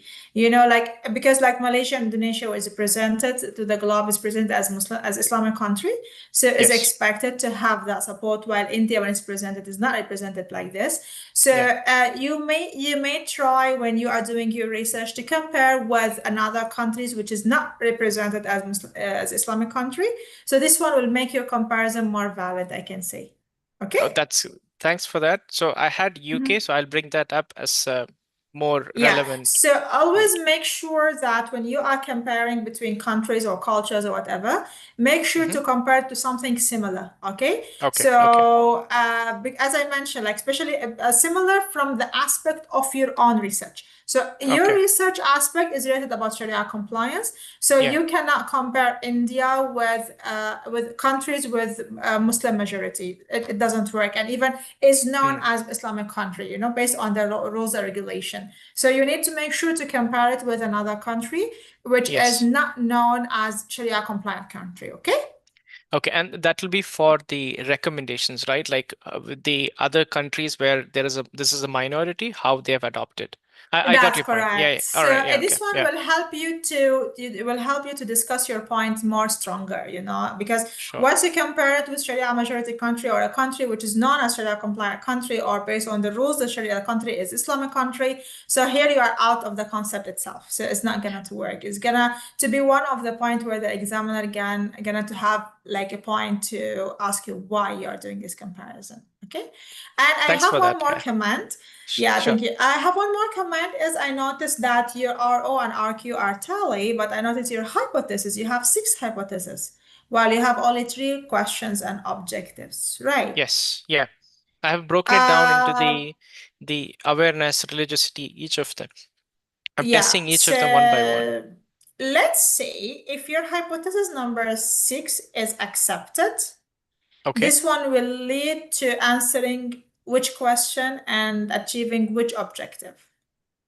Okay, so we are looking at these factors as adoption intent. Which one is the highest one that is relevant to adopting the Islamic compliant equity? Understand. So you need just to make sure when you are having hypothesis, because you are doing quantity or quality? Mixed. Okay. So for the quantity part, having hypothesis, they must tally with your questions and objectives, because let's say if one of your hypotheses is accepted, we cannot say accepting this hypothesis is leading to achieving 20% of our objective, which is answering 20% of our question. It doesn't work like this. If you have sub hypothesis, so it means you should have sub questions and sub objectives. Okay, so anyhow, have that discussion with your supervisor, which is, I believe, Dr. Sharon gonna also advise you the same. And also, I noticed that your sampling, you put purposive sampling with some snowballing, right? Yes. You know that there are exactly two different sampling methods. Yeah, so I would reach out to the people I know, but again, this would be because and then I would encourage them to pass it on to the next person. But let's say if they pass it on to the next person, which is not matching the requirement of your purpose of sampling, is gonna to go. Correct. It's not Yeah, gonna so to go, right? yeah, so there would be the demographics, the first one, which would filter out whether they were actually, even if they answer the survey, we will filter them out. The first one. Even though Yeah. when we say about purpose of sampling, we are setting kind of criteria for the respondents. Okay, this is the Okay, main concept okay. of purpose of sampling. So the Yeah. point is putting the snowball sampling. Snowball is they're gonna to propose someone else, which you're gonna to go regardless whether that person fulfilling that criteria or no. Okay, sometimes Okay. it's very argumentative concept. So please try to be more clear about your sampling method. Yeah, I know you are using the non-probability sampling method, which is gonna to cause another issue of generalizing the result. But if you have strong justification for that, no problem. Given that, please choose either one, either snowball or purpose of sampling. Try to not make two, unless if you want to go to multi-level of sampling, then you have to justify it again. Okay. Okay. Thanks. So just I make got sure that, yeah, just make sure. Anyhow, as I mentioned, all the feedback questions or feedback given during symposium, it's subject to your discussion with your supervisor. Is only an opinions given by some academician or some peers just for improvement of the work. Okay. It's good insights, Dr. Rana. Any other points that can make it better? From my side, this is the things. Otherwise, I should be examiner, which is I don't want to be. So it's All right, just thank for you. improvement and for everyone benefit. Sure. And also, Yeah. I noticed your sampling size is 385. Yes. Based on the Cochrane 1977 approach. your where your population size is? It's 200 million. Okay. I understand. Okay, good. Are you able to achieve that 385? I hope so. So that what it's saying is you can expect only 40% responses. So send more responses. What honestly I'm thinking is if I don't get it, then I have to ask another company to help me out in getting the survey. Anyhow, also I see you are doing mixed mode. Try to have a strong justification for that. I know some learners, they are into doing mixed mode just to make it more complicated. But you have to have strong justification for that. Okay. Sure. Okay. So thank you, Shafiq. Let's move to Thank you, the Dr. next Rana. presenter. Okay, our next presenter, let me just check the list. 1 second. Oh, okay. 1 second. Okay, so based on the shared list, our next presenter is Sadvinder. Sadvinder, how are you? Yes, ma'am. I'm fine, ma'am. Hello, ma'am. Okay, Sadvinder, can you share your screen, please? Yes, ma'am. Yes.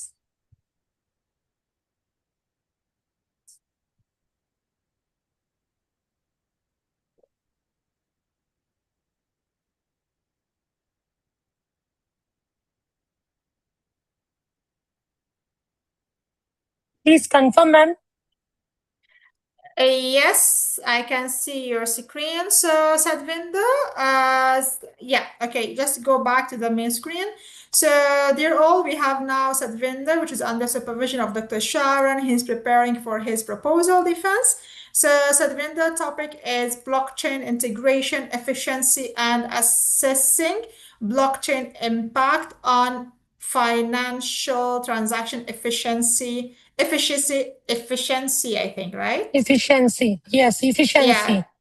Yeah, And there is some security. typo error. Yeah, there is some typo error here, and security. So, Sadvinder, you have, as I mentioned earlier, 15 minutes for your presentation. Will be followed by Q&A. So you can start now. Okay, thank you so much. Hello, everyone. My presentation agenda is following: background and problem statement, research objective, questions and hypothesis, theoretical framework TAM, technology acceptance model, blockchain technology, literature review, and research methodology. Background: the problem with traditional financial system. Global financial industry has undergone massive digital transformation over the past 20 years. Traditional system remain fundamentally centralized, rely on intermediary banks, clearing houses, payments, and processes. Core structure problems. There is a high transaction cost, slow settlement process, 2 to 5 business days or more, single point of failures, manual reconciliations, vulnerability. Blockchain technology emerged as revolutionary solutions addressing all these structural problems. Banks, fintech firms, and PSPs globally are actively piloting and implementing blockchain solutions. Statement of the problem and research gap. Blockchain is widely discussed as transformational, but where is the empirical proof? There is no empirical proof. Existing literature is predominantly qualitative, conceptual, case-based, or sector-specific. Most studies focus on either efficiency or security, not simultaneously. Very few quantitative studies use primary data across multiple institution types. No comprehensive regression-based study spans banks, fintechs, and PSPs together. Financial decision-making lack evidence-based data to justify blockchain investment. Policymakers lack empirical basis for developing blockchain regulatory frameworks.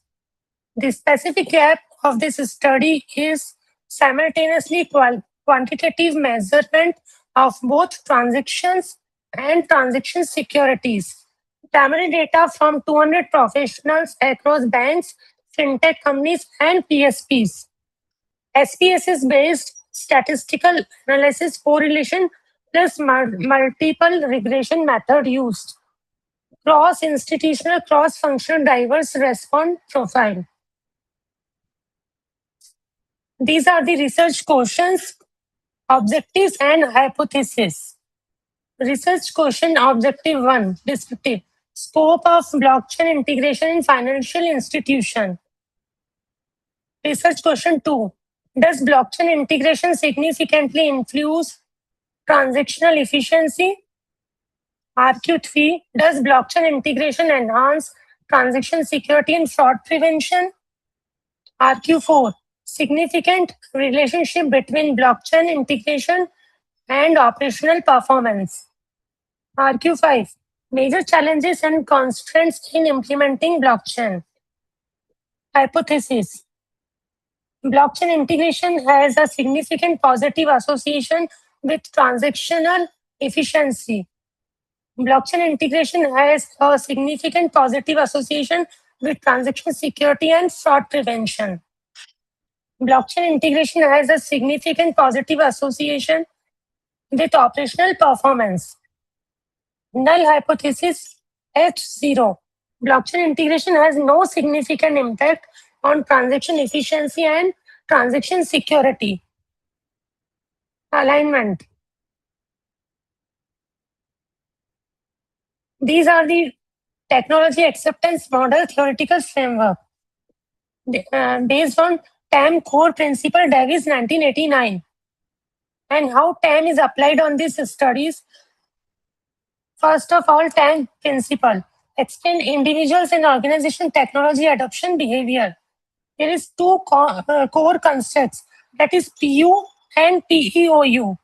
PU does technology improve performance, and PEOU is it easy to implement, how to use. PU is high and PEOU is high. Adoption increase, performance improves.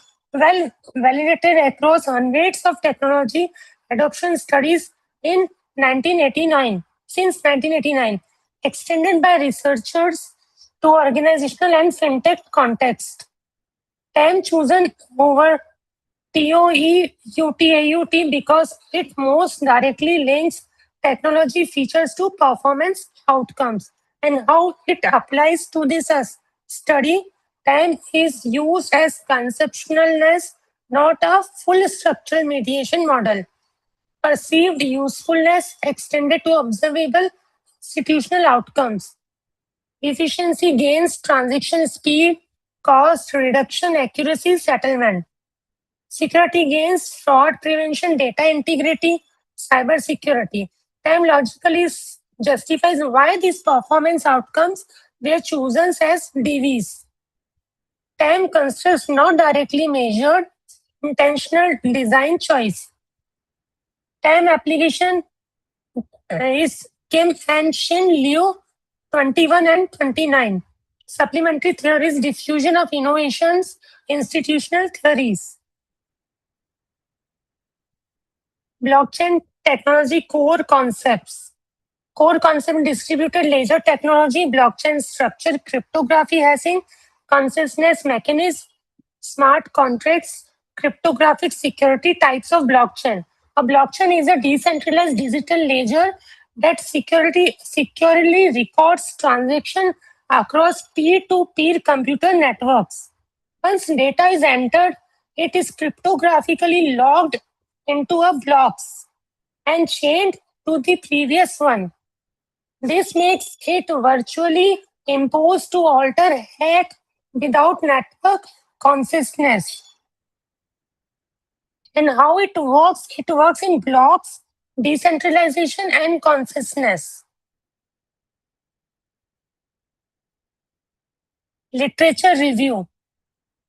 There is transactional theme 1, blockchain and transaction efficiency, theme 2, blockchain and transaction security. Blockchain reduces reconciliation delays in Chinese firms. In 20, Koteshwar 20, blockchain reduces processing time in banking. Blockchain shortens settlement and enhances cross-border transparency. Real-time ledger recording speeds up trade finance. Blockchain significantly reduces cross-border settlement time and cost. Transaction validation automation reduces reconciliation. Regression study confirms efficiency gains in payment system. Consciousness. Blockchain reduces intermediary dependency, speed, settlement, lower cost. Blockchain and transaction security. Decentralized architecture reduces unauthorized data manipulation. Blockchain improves fraud prevention and traceability. Blockchain reduces transaction fraud in banks via authentication. Blockchain plus AI enhances real-time cyber threat detection. Cryptography and decentralization reduce data manipulation risk. Blockchain creates permanent verifiable records, reduces fraud. Blockchain creates reliable audit trails for financial reporting.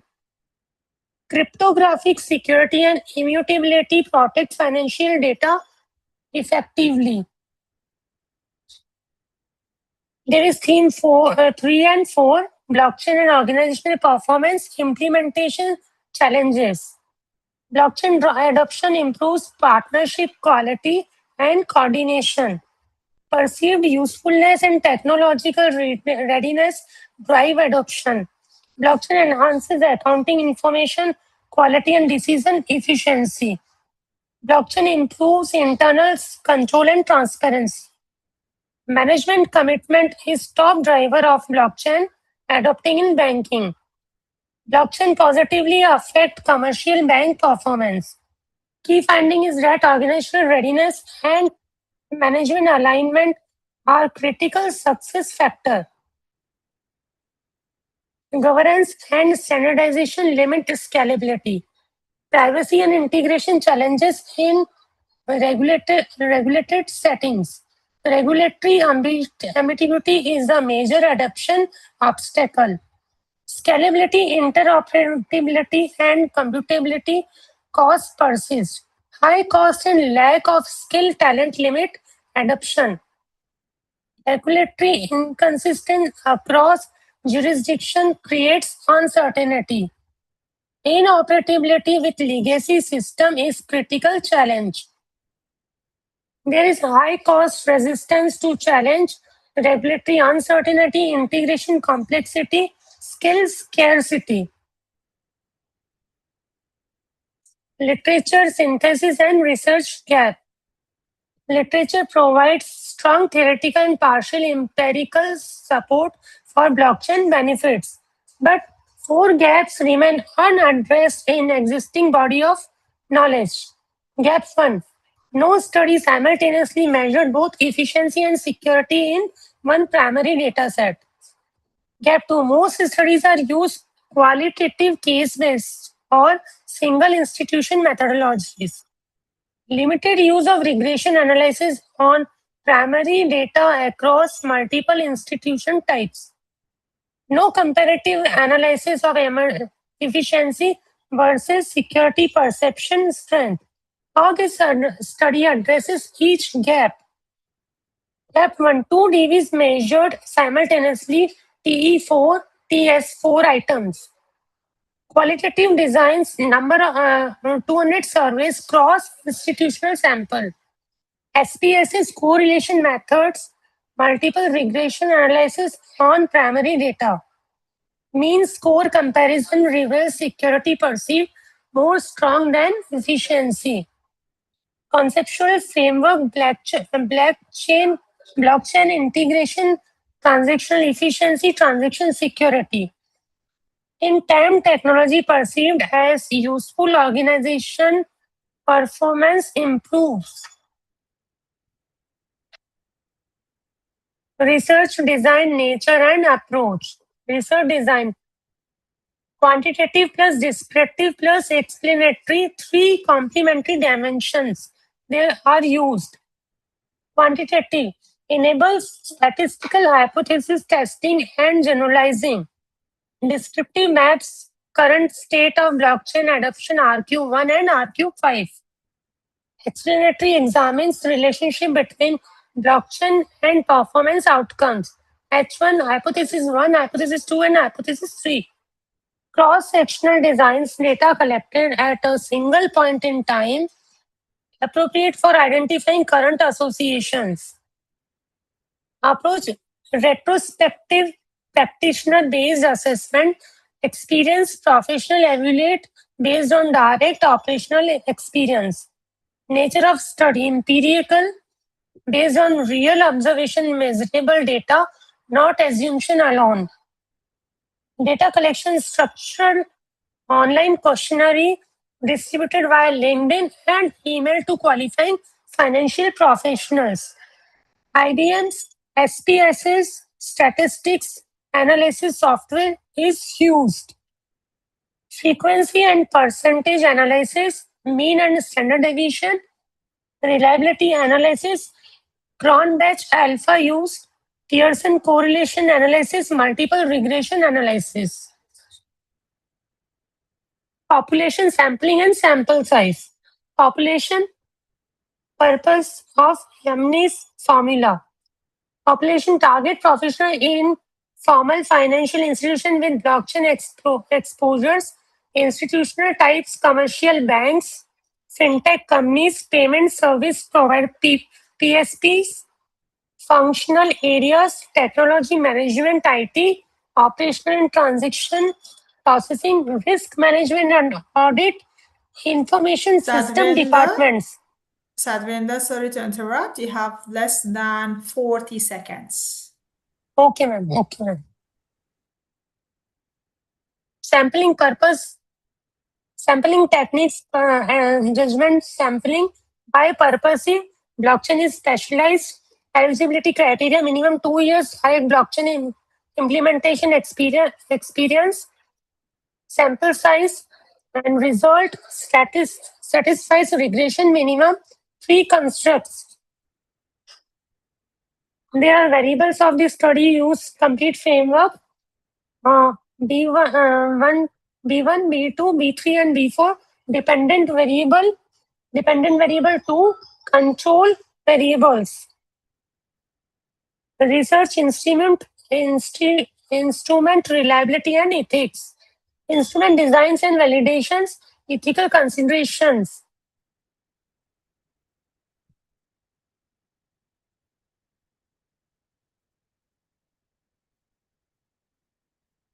Okay, thank you, ma'am.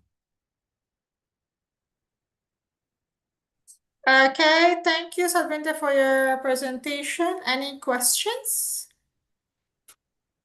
Anyone having any question? Dr. Rana, Dr. Jack here. Good afternoon again. Good afternoon, Doctor. Yes, please go ahead. Why isn't the conceptual framework drawn out clearly to reflect the variables concerned? The conceptual framework is not drawn, and it doesn't clearly indicate where is the DV, the IV, or is there another challenging variable in the middle? It's not drawn, Dr. Rana. Why? That's my question. Normally, we have to draw out the conceptual framework to clearly reflect our study and what are those variables concerned. But here, the conceptual framework is not drawn out, Dr. Rana. That's my question. Thank you very much. Thank you, Dr. Sadhvinder. Please take a note into that to have your conceptual framework presented in your presentation, okay? Okay, ma'am. Okay. Any another question? So if no another question, I'm gonna to move to next presenter. Thank you, Sadhvinder, for your presentation. So let's go to next presenter. Thank you so much. Thank you. Shyam Nair. Shyam, you are here? Hi, how are you? I'm fine, thank you. Shyam, give me 1 second. Yeah.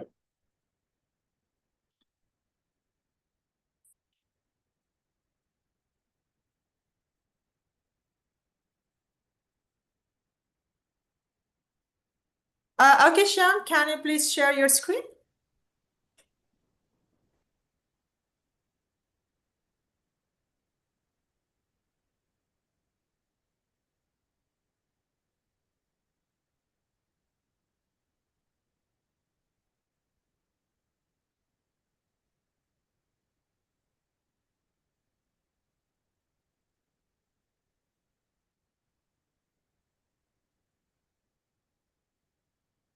Okay, Shyam, can you put it in presenter mode, please? Yeah. Yeah. Okay, so now we have next presenter, which is Shyam Nair, under supervision of Dr. Basel, and is preparing for his proposal defense. Topic is enhancing workforce resilience through safe working conditions and worker welfare compliance in the UAE construction sector. So Shyam, you have 15 minutes. After that will be followed by Q&A. Whenever you are ready, you can start. All the best. All right. Thank you, Dr. Anna. Good morning, good afternoon, everyone. Myself, Shyam Nair. I am here to present my thesis proposal. The topic, as Dr. Anna mentioned, is enhancing workforce resilience through safe working conditions and worker welfare compliance in the UAE construction sector. In the next 15 minutes, I'll try to cover all these topics, talking about the problem, background of the issue, what is the problem statement and the current research gap, the objectives and the questions associated with this thesis, the 4 theoretical frameworks. I have theories based on which the theoretical framework has been defined, and the derived conceptual framework, and lastly, the methodology that is used for this research. Talking about the UAE construction sector, the current UAE population stands almost at 11 million, which out of which it grows continuously and depending on highly on the migrant workers. Out of this 11 million, around 1.2 million are approximately workers which are employed in the construction sector and other sectors alone. The construction sector plays a very definitive role in the UAE's 2030 and 2050 visions. The blue-collar worker supports the country's major infrastructure projects, housing, transport, and commercial developments that contribute directly to the nation's development and its international competitiveness. The construction sector alone almost gives 13.4% share to the UAE's GDP. And the workforce structure, if you see, is mostly forms the demographic is from the Indian subcontinent, which the India and Pakistan having the major share of the workers. As you see that the component of the workforce is very high, but with this economic contribution is also accompanied by a significant workforce challenges. The construction work commonly delivered through multiple layers of contractors, subcontractors, and manpower suppliers can create inconsistencies in safety and welfare standards. The workers are alone the workers are also exposed to extreme heat, extreme climatic conditions like heat, because of the like that it's almost above 45 degrees centigrade for almost 3 to 4 months of the year. Apart from that, long working hours, physical demanding tasks, and occupational hazards. For this reason, worker welfare cannot be treated as a secondary welfare compliance issue. Safe working conditions, fair treatment, effective worker welfare standards do directly influence the health, morale, retention, productivity, and continuity of the operations. And in line, it also affects the business as such. The problem statement, we define the workforce resilience as one of the topic. The workforce resilience is divided into two areas, that is individual resilience and organizational resilience. The individual resilience is referred as the worker's ability to cope with the work pressure, adapt to changing working conditions, changing working demands, and recover with these adverse situations while maintaining a safe and effective performance. In the same time, organizational resilience talks about organization's ability to anticipate risk, anticipate disruptions in the operation, absorb that, and adapt to such disruptions while protecting the workforce well-being and maintaining operational continuity. This distinction is very important because the construction sector itself affects the risk associated with the sector also affects the employee and the company in a wider region. The problem here, I have defined 4 areas which interconnectively define or affect the resilience both at individual and organizational level. The first foremost is the heat stress and occupational hazards, which is very inherent to this part of the country, of the world, where we have high temperatures, and the inherent risk, OHS risk, that is occupational health and safety risk, which is associated to the construction sector. This can cause fatigue, reduced concentration, unsafe behavior, and lower productivity. The second one is about the migrant worker vulnerability, which includes the visa-related requirements, the legal requirements of sponsorship, the language barriers, the lack of knowledge from the background of the workers who are working in this region, limited awareness, and access to grievances and help. The third one is a site level compliance gap, which is most consistent with subcontractors management, where we have less level of implementation, systems implementation, though it is present in the system, but we see a lack of implementation on site. This can cause to disruptions at the site level. The last one is basically systemic issue, which is weak safety and welfare practices, which can result to project delays, absenteeism, work stoppages, psychological stress, and also legal complexities for the companies and reputational damage. The problem here is the limited construction-specific evidence explaining how safe working conditions and worker welfare compliance strengthen resilience both at individual and the organizational level. The study here tries to address this gap by examining the compliance as a practical mechanism for building workforce resilience. Now, just to define more on the gaps, the existing studies which I have gone through are more discuss on labor reforms, migrant worker conditions, safety, occupational health and safety, heat stress, and workforce well-being. But all these are largely examines this issue in a siloed manner. There is no integrated construction specific model which is used for a UAE background.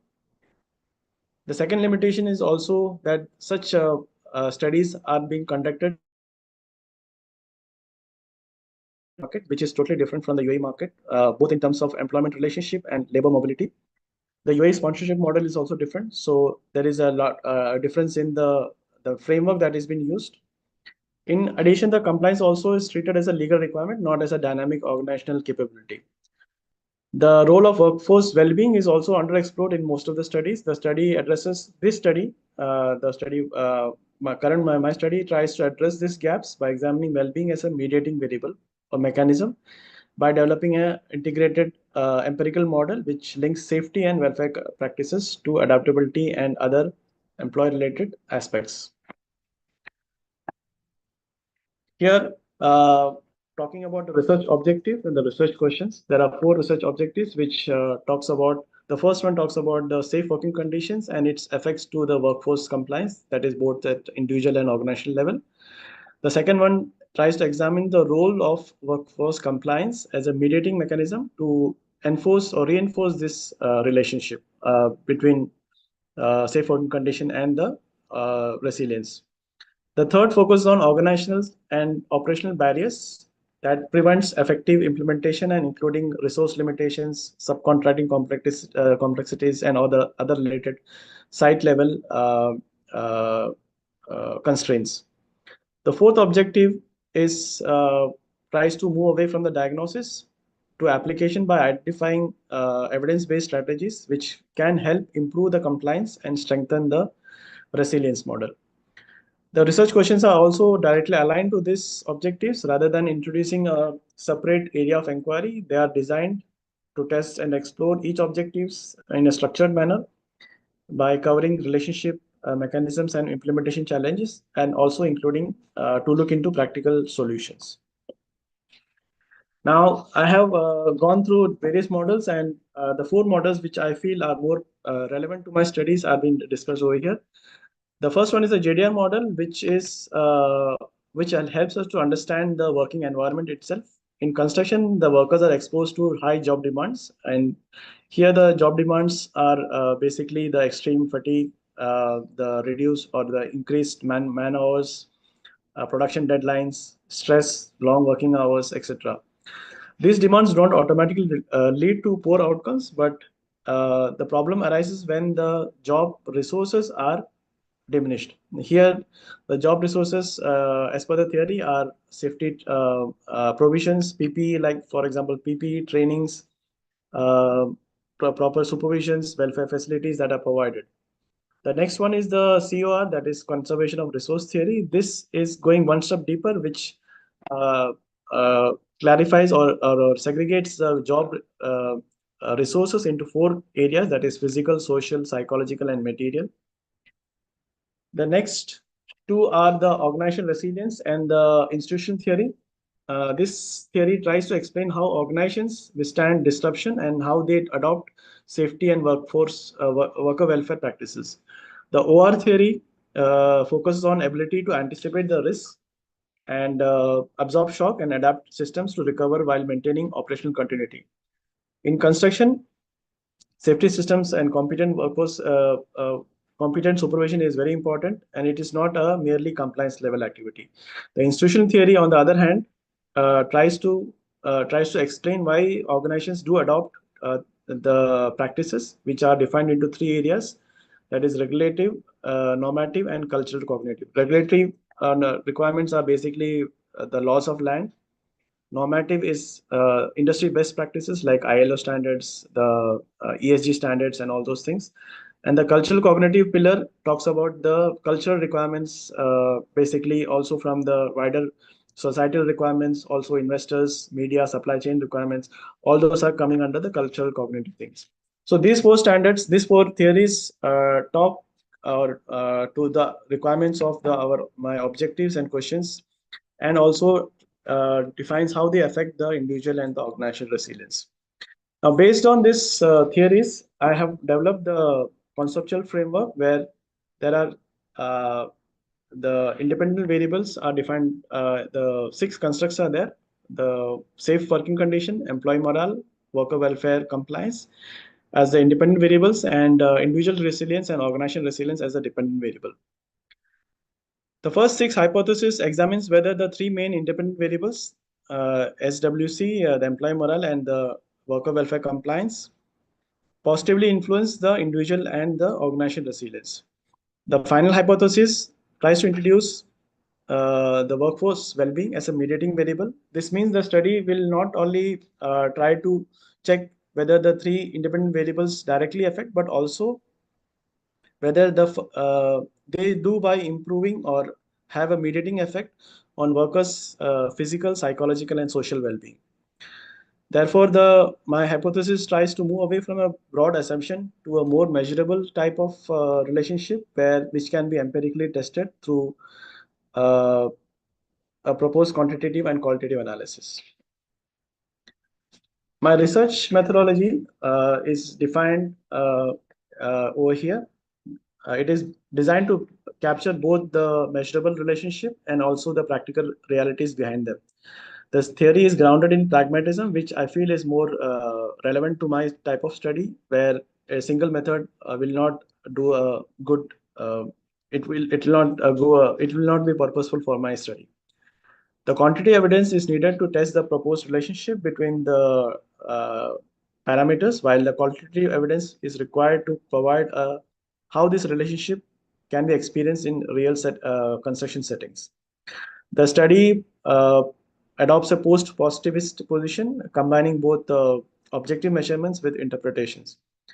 The quantitative phase follows a deductive approach by testing the 7 hypotheses, while the qualitative phase uses more abductive type of methodology. I am using a mixed methodology here, both quantitative and qualitative, and both are done at the same time. So it's a convergent mixed method type of study that I'm using. The both strands are then integrated for to use in a triangulation method, so that the feedback from both the sources can be elaborated and it can give a proper feedback.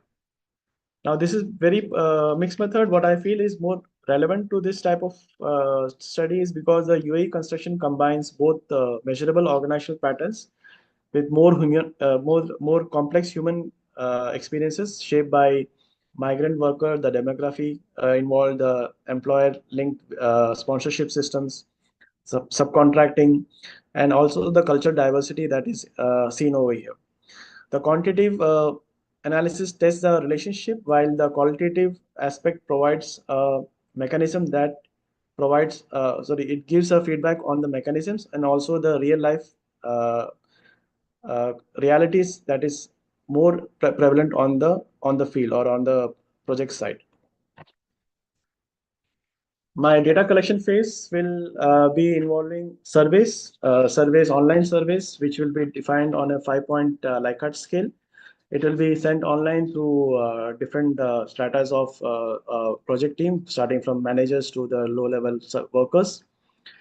Sampling will be stratified rather than purely random and deliberately structured by role, organizations, and nationalities, because workforce, I see the demographic requirement is more prevalent here, and it should be because the requirements of welfare differs from nationalities to nationalities.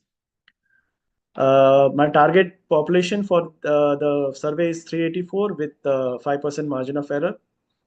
I will be running a qualitative analysis of semi-structured interviews for 12 participants, both at the management level and the mid-management and lower management level.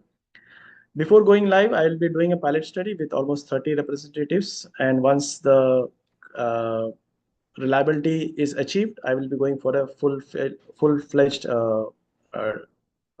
survey and the quantity analysis. Ethical consideration will be considered, will be taken care. All the participations will be voluntary. The content and intent of the survey will be told to the participants.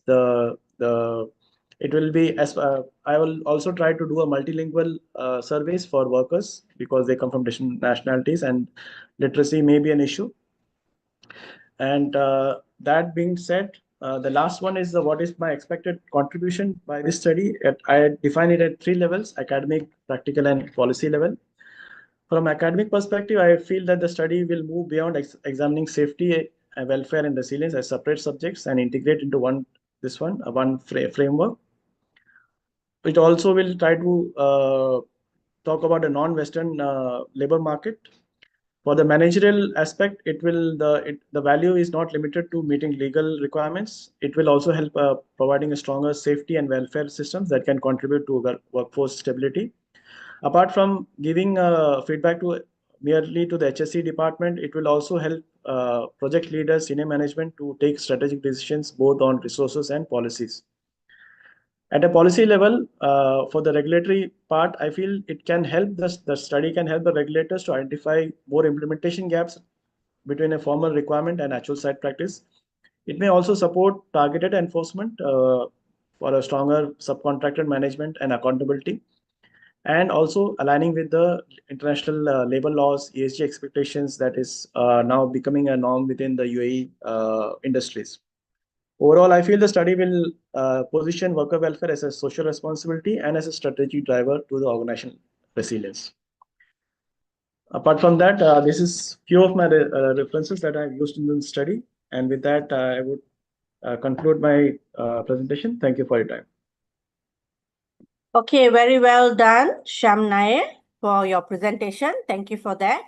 I'd like to open the floor to any question or any feedback for Sham. Anyone? Afternoon. This is Dr. Jack here. Good afternoon, ma'am. Hello, Dr. Jackie. Go ahead. My question is, first of all, with relevance to the title, to study UAE construction sector, isn't that too broad of a spectrum for study? UAE alone consists of 7 federations. To study construction sector in UAE,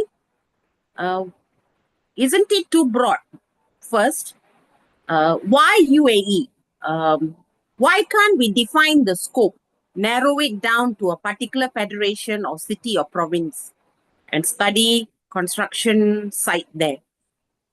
I would have thought that to identify population and sampling would be very difficult because it's involving a huge capacity. So that's my thought. But why such a broad context? Yeah. That's my question. That's one. Number two, you seem to have chosen, Mr. Sham, you have chosen mixed methods.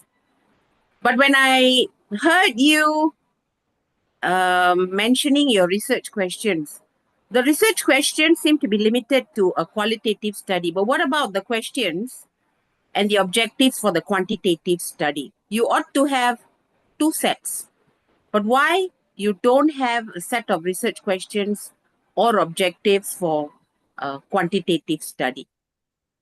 Thank you very much. That's my question. Why?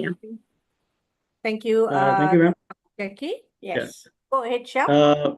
Yeah, your first question, why UAE? Because firstly, I'm basically being living here, and my field was in construction and business excellence. So that is one major factor on that.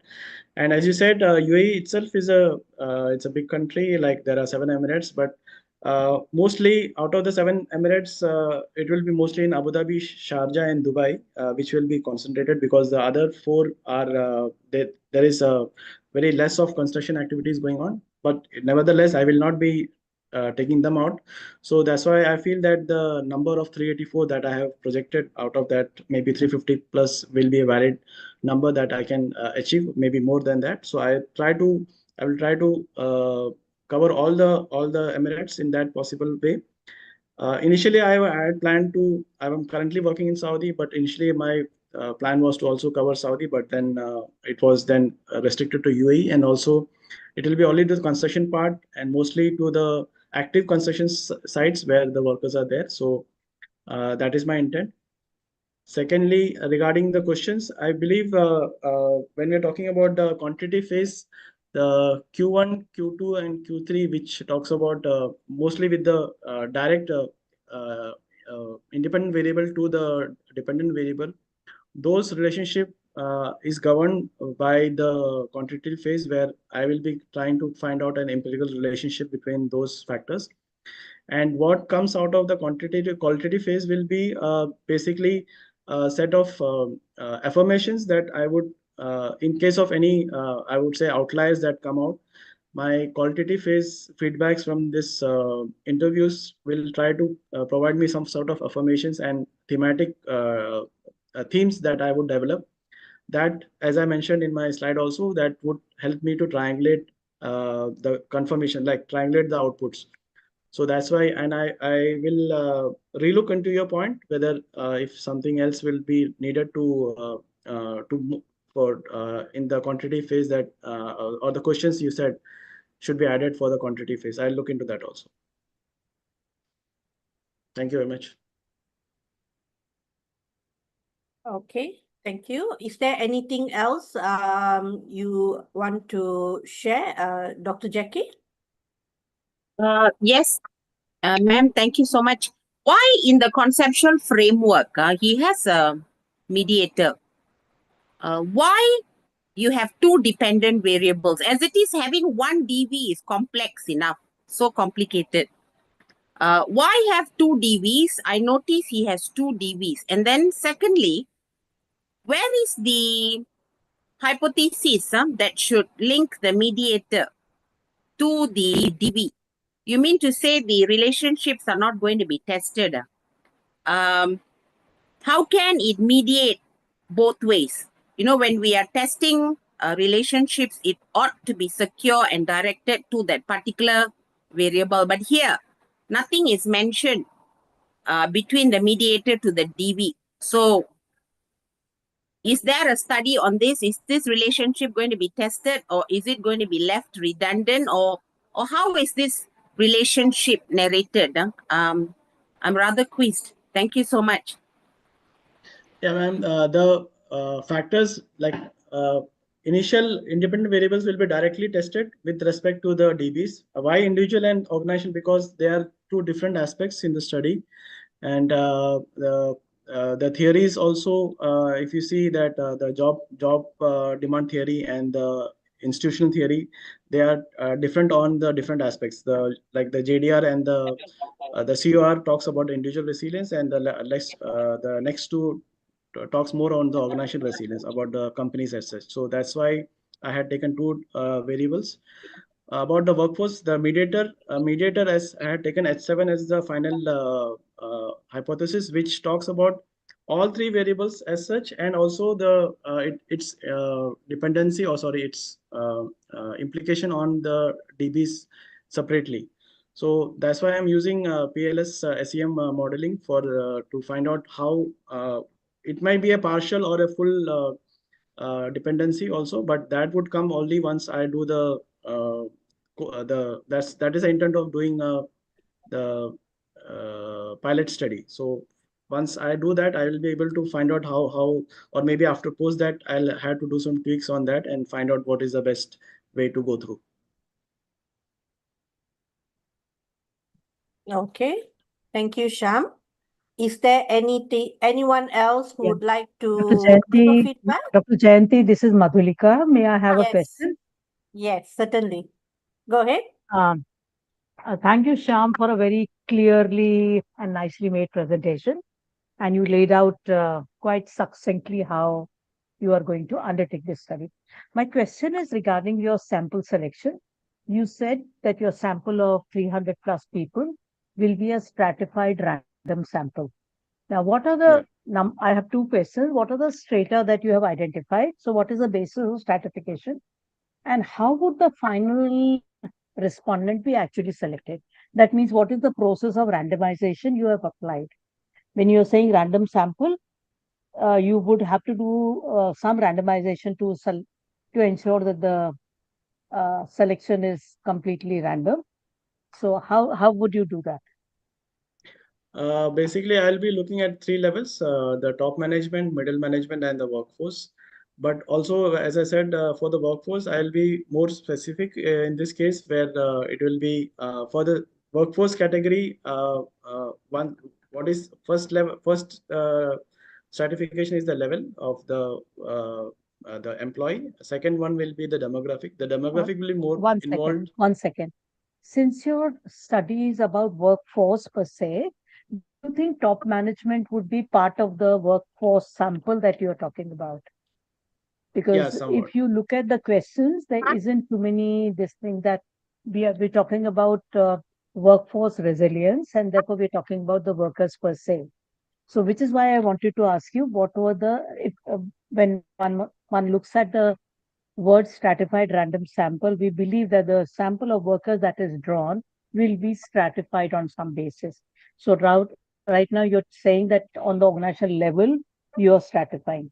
So I would the top management be part of the workforce sample, or do you need to study them separately? Because you very clearly said that you're doing this mixed mode study. Maybe they could be part of your qualitative in-depth interview kind of a group. But if you're doing a workforce study, most of your sample should actually be comprising of the workforce themselves, right? But go ahead. What are the basis of randomization? What are the tool of randomization you've applied? The randomization, see, again, it will be based on the population, the demographic, because we are talking about only construction specific. So, as I mentioned, that it will be from the different nationalities and different age groups also, and also will be based on the different levels of experience levels, like people who are coming first times or people who are. In that case, Shyam, please consider this. What you are actually meaning to say is that you will pick up the final people at random. That means you will pick whoever is accessible from different demographics. Now, a random sample is one where every unit of the population has got an equal chance of being included. Therefore, what you have written and what you are saying you will choose is not the same. So please correct that component. Your selection may either be purposive or it could be convenience or judgmental, but it certainly cannot be random sample. Random sample is where you apply a method of assigning random numbers or picking people by lottery or whatever. I mean, where every member of the whole population has got an equal chance. But if you're looking at stated demographics and then choosing people, then it is out of these data you're actually doing a convenience sampling or you're doing a judgmental sampling, right? Please correct that because otherwise you might run into difficulty at the stage of defending your proposal. Okay. Thank you. Thank you. That's well noted. Thank you very much. Thank you, Prof. Madhulika, for that feedback. Anyone else have any comments, any feedback?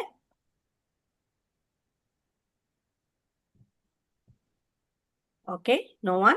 All right. Actually, Shyam, I have a comment.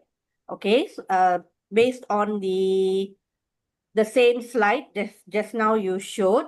Okay, so for the qualitative part, you mentioned that you plan to interview 12 people, right?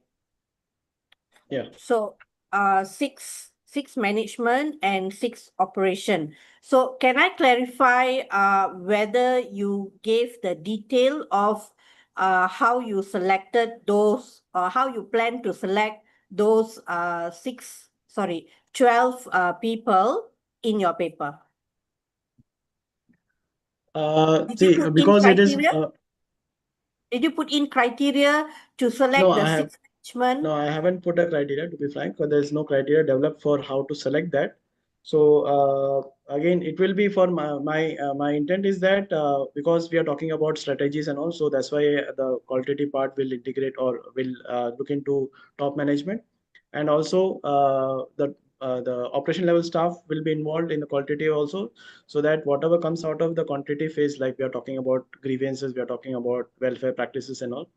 So find out from them how actually it is, because it will be basically it depends on how many organizations I will be having access to at this point.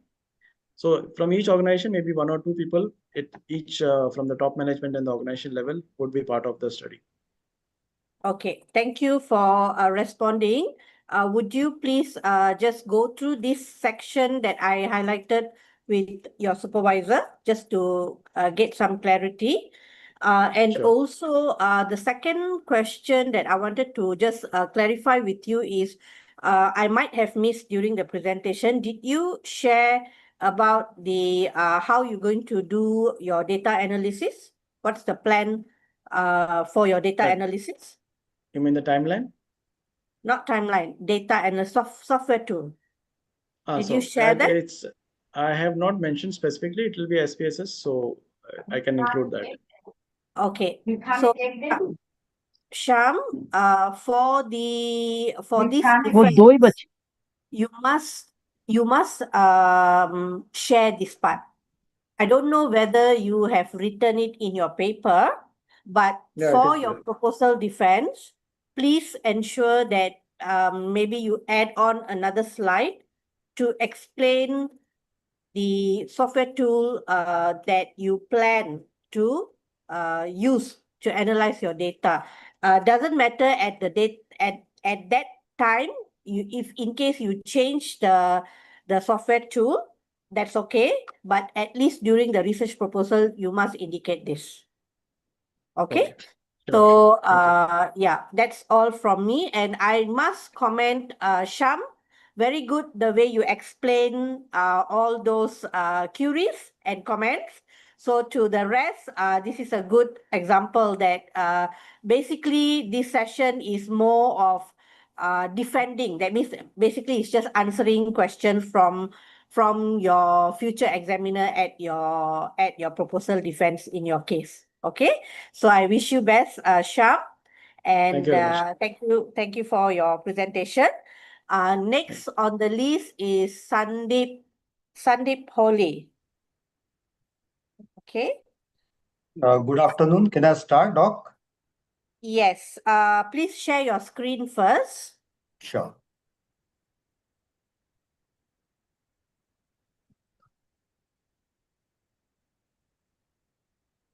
So Sandeep, you are doing proposal defense. So for this symposium, you have allocated exactly 15 minutes.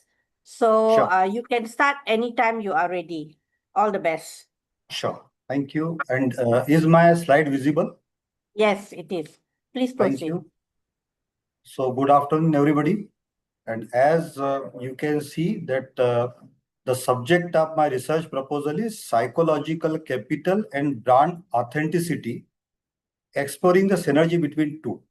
Now it seems to be an interface subject of psychology and marketing. And for that thing, I need to give background of myself as a professional because as I told my guide, Professor Madhulika also, it is basically a lived experience. It is not only academic exercise.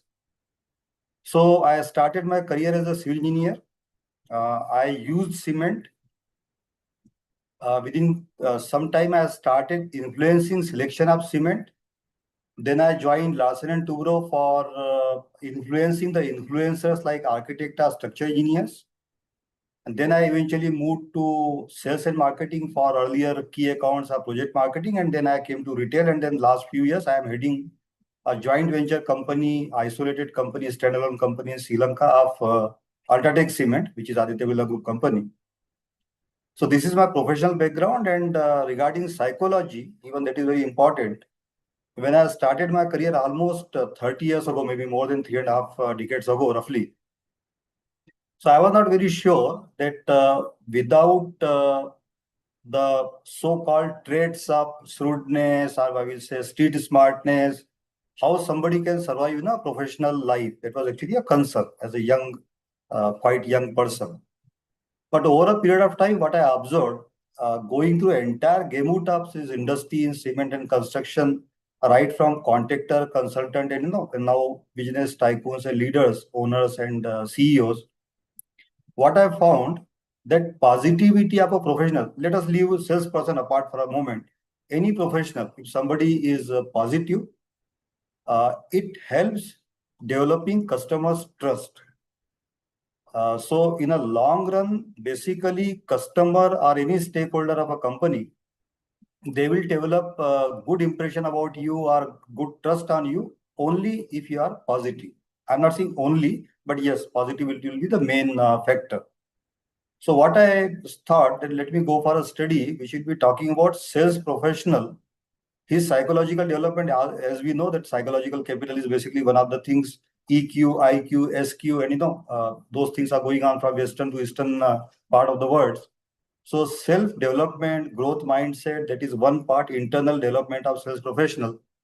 But at the same time, what about brand authenticity? Since this sales professional is the ambassador of the company or ambassador of the brand in front of a customer, so obviously what customers see him and how customers see him will decide the impression about the brand. So there is a reason actually I am saying sales professional act as a daily face of the brand. And that is where sales professionals psyche, which is a higher order construct. I'm sure many of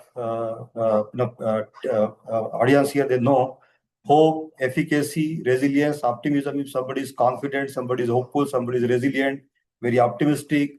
So this construct goes to a high level of construct given by Professor Luthan as a psychological capital, which became very popular and I will say used in a internal development of people in the organization.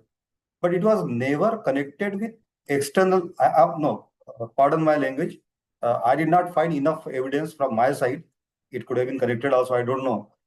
But I found that the connection between psychological capital and pursued brand authenticity, that link is basically underexplored. The right word in academics, underexplored. So this link remains underexplored or less explored, especially in emerging B2B market. Now, why B2B market? Why not market? Why not industry? So that basically I will come in a minute. So this study will attempt converting practitioner's experience, which is me, into some empirical evidences, which I did not find enough in my study. So what is my research problem? That although psychological capital and brand authenticity have been widely studied, their intersection remains underexplored, especially in B2B sales context. Why B2B? Because B2B is an area where I feel and we know that the timing is there, opportunities are there to talk to each other, understand each other. Is not a shop salesman who will be giving only 2 minutes to you, or you'll not pay attention to him. So because of that reason, B2B context, very simple. So what is the core problem for my research, proposed research? The role of sales professional psychological capital in shaping customers' perception of brand authenticity remains underexplored in B2B context. As I already tried to explain that psychological capital is studied for employee performance, internal purpose of well-being, resilience, engagement, but underexplored in the areas of customer interface. Brand authenticity, always it was more like a founder subject or maybe marketing subject, but hardly we see sales professional as an antecedent for going for brand authenticity and B2B sales context, which I already explained. What are the research objective for me? Examine the link between sales professional psyche and customer pursued brand authenticity. Identify the dimensions of psychological capital, which are hope, confidence, resilience, optimism, with the strongest influence. Similarly, which brand authenticity dimensions, I should have mentioned this slide, which are credibility, as per Morhard, which are credibility, who started this thing in 2015, credibility, integrity, symbolism, and continuity. And explore the contours of how psychological capital translate into customer pursued brand authenticity. So based on that, research questions will be, does sales professionals' psychological psych cap influence customers' perception of brand authenticity? Which dimension of psych cap matters more? Which dimension of brand authenticity get influenced more, and how? How means through what mechanism does psyche shape authenticity perception of a customer? What did I study for this thing in terms of literature? 4 streams. Social exchange theory, which basically we know that explain reciprocity, emotional contagion. I did not write that word here. Trust, long-term B2B relationship based on social exchange theory. Psychological capacity, quite as we already discussed, it is regarding internal psychological resource base. Brand authenticity, it is the brand authenticity basically, which is the perception of a customer, originality, credibility, integrity, symbolism. And B2B relationship marketing is basically for the context, because it gives a relational time, opportunity for these 2 entities to come together and spend enough time to understand each other. So, literature review, my conclusion is that although these 2 subjects of PsyCap and brand authenticity are independently well established, their direct linkage in B2B sales remain insufficiently examined. Conceptual model, very simple, independent variable, which is sales professional PsyCap, in terms of lower construct of underlying construct of hope, confidence, resilience, optimism. How it will be reflected and how it will be pursued by a customer. So sales professional will give, our customer will observe some cues. It can be indexical cues, or it can be iconic cues like reliability, transparency, sincerity, ethical conduct, commitment. And then how it will impact customers' pursued brand authenticity. As we know, brand authenticity will be in terms of credibility, integrity, symbolism, and continuity. So it may stun. So if salesperson is high on PsyCap, it may strengthen customers' perceived brand authenticity to repeated B2B interaction. So I tried to go for hypothesis in this way: primary hypothesis and secondary. So primary hypothesis try to connect, maybe try to study the connection between 2 main construct, high level construct of PsyCap and brand authenticity, and secondary PsyCap's dimensions. How does it influence brand authenticity as a whole, and brand authenticity's dimension, how it affect PsyCap as a whole. So that is basically secondary hypothesis. So this primary and secondary hypothesis will allow the study to test both the overall relationship and the diagnostic contribution of each dimension. That will be an attempt. And how it is going to be in terms of methodology. So I propose quantitative. It is exploratory because it's a sort of a new thing. Design is going to be cross-sectional. I do not have that type of bandwidth as a researcher, as a scholar, to go for longitudinal survey this thing. So I will go for cross-sectional. Context, again, it will be, I was listening to UAE comment earlier, UAE remarks earlier. So Sri Lanka is a very small country, maybe 1 province of UAE, or maybe 1 province of India. And I will focus on B2B and mainly towards cement and construction sector, which is basically my gamut of business, which I understand fairly well. Sampling will be purposive sampling. I plan to go for a target sample of around 125 people, including both sales professional and B2B, roughly half. That is what is the plan. And analysis tools will be SPSS and smart PLS. So rationale is cross-sectional design is practical for doctoral research and suitable for testing as we propose for PsyCap BA relationship in an underexplored B2B context. So this is basically some more details that sales data collection method. We'll go for 2 scales for PsyCap PCQ 24 by Luthans. In case of brand authenticity, 15-point scale by more. I forgot his name, just I mentioned. Mode will be, it can be paper-based, online. Most it is going to be online only, but I am keeping a scope for paper-based also with the hybrid. Controls, industry type. So how to control this purposive sample? So it will be depending upon industry type, number of years of experience, relationship length between two entities, interaction frequency. Some control will be there so that we have got standard sort of base. And didactic approach where we try to connect sales people with customer wherever possible.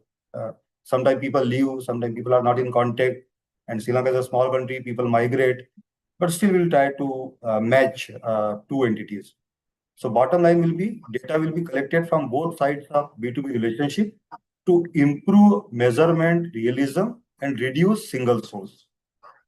So when it comes to analysis, data preparation and initial relationship testing in terms of screening, respondent profile, profiling, correlation, regression between SciCap and BA, it will be done through SPSS. And full model testing will be in terms of reliability, validity, hypothesis, conceptual model testing will be done through smart PLS. So in my view, with the guidance of my supervisor, Professor Madhulika, we thought it will be suitable for small to medium sample size, appropriate for exploratory and prediction-oriented research, handles complex models and higher order construct because dimensions of two high-level construct, and useful for assessing explained variance and path relationship. Prevision of this study. Obviously, the underexplored link between SciCap and BA will be explored. It will extend SciCap research to customer-facing outcome, which is generally which is done less possibly at this point of time. It will add evidence from Sri Lankan B2B market. It will show sales professional as a brand authenticity careers or ambassadors.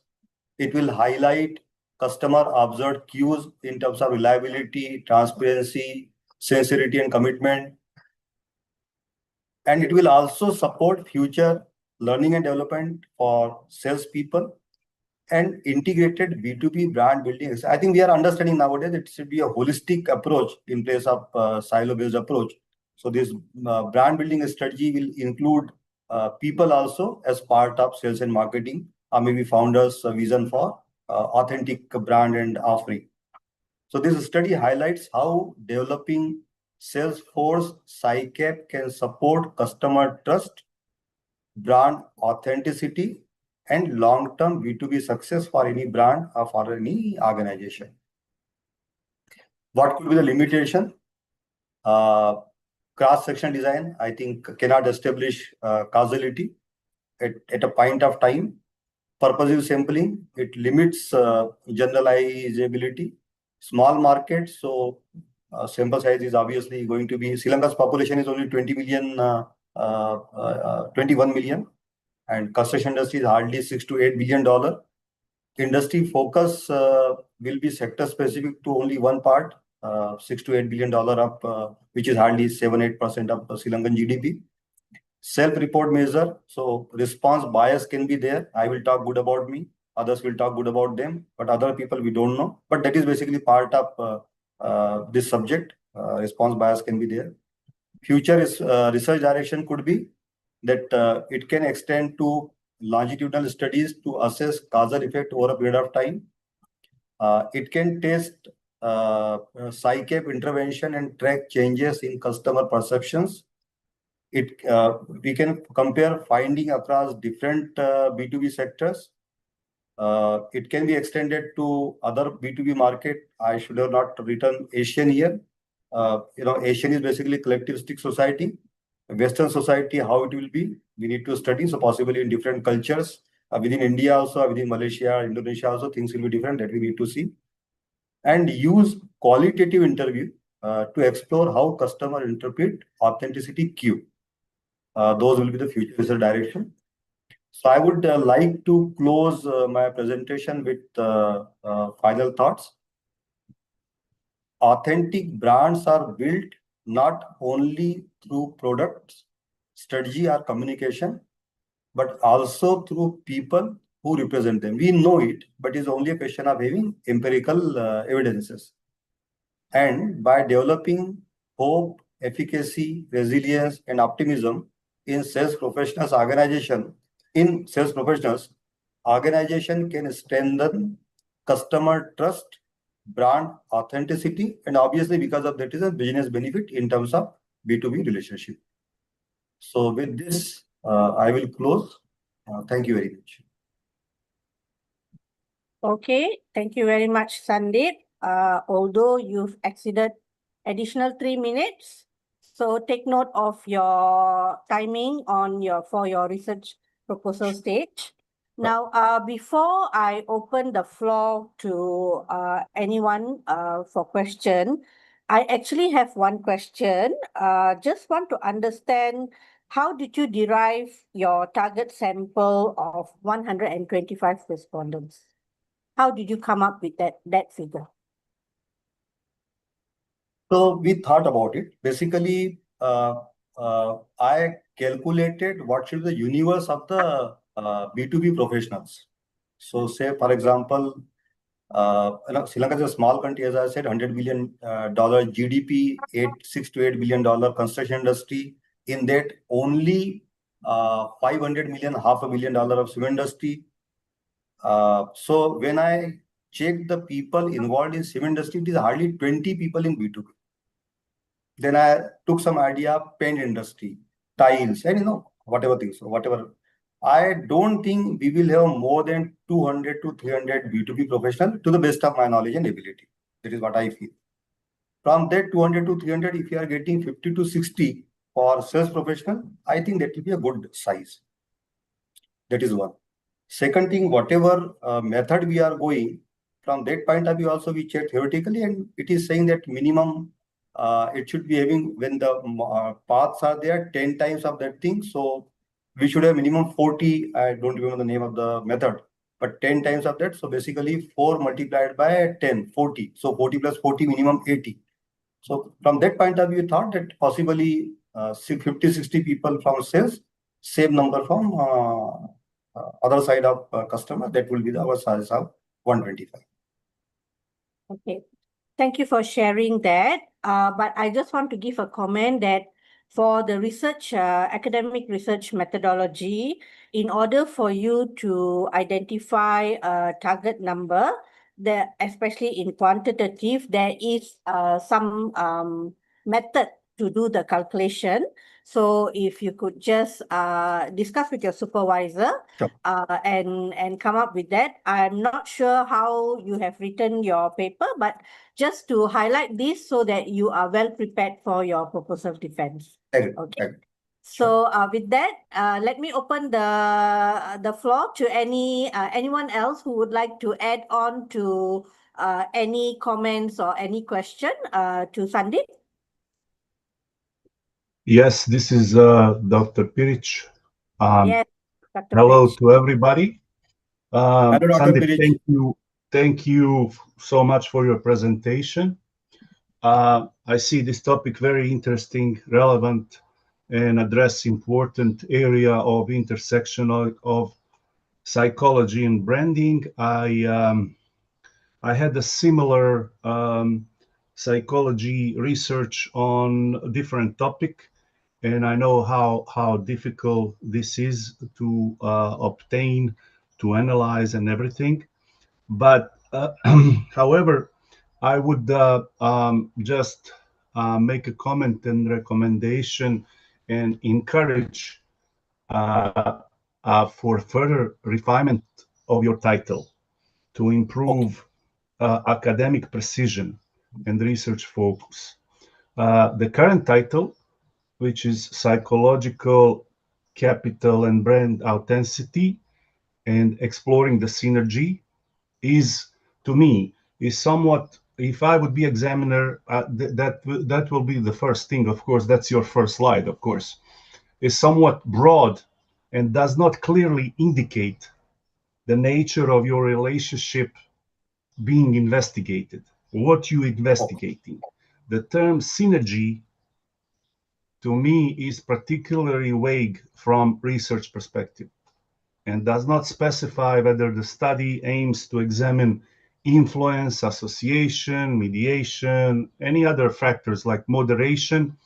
So for this level, doctoral level research, the title should provide great conceptual clarity and indicate specific research direction, exactly where you're going to. And of course, you have primary and dependent and independent variables, but to me, just something for you and your supervisor to consider, maybe examples and alternatives like the influence, the title, the influence of psychological capital on perceived brand authenticity, the role of psychological capital, something like that, which will connect two things, not like exploring synergy, because synergy is not giving us direction. We would have to read your paper to see where you're aiming. I see where you're aiming with your hypothesis and research objectives and everything, but your title doesn't indicate that. So that's all I can say. And overall, the research area is very merit, has potential, and my recommendation, as I said, is just to strengthen conceptual focus and research framing before you proceed further. And I wish you all the best on your research proposal defense. Thank you very much, Dr. Pirik and Dr. Media. I sincerely value your suggestion and it will help me. Thank you very much, both of you. Thank you so much. Thank you, Dr. Pirik, for that advice. And it's also applicable to other learners as well. All right. So anyone else who would like to ask or give any comments? No one? Okay. So with that, I thank you very much, Sandeep, and I wish you all the best in your research proposal defense. Okay. So next on the list is Pranjal Pata. Would you please share your PowerPoint presentation? Yeah, just.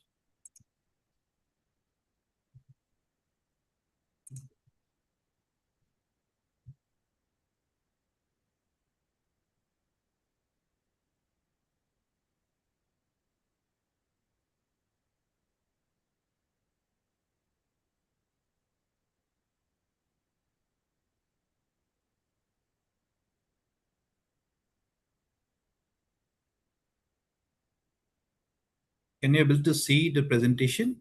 No, not yet. Yeah, I think something is wrong. I tried before after joining, I tried for this and we had taken the trial, but I don't know what happened. The sharing button is It's not okay. able. Just try again. Yeah. Let me try once again.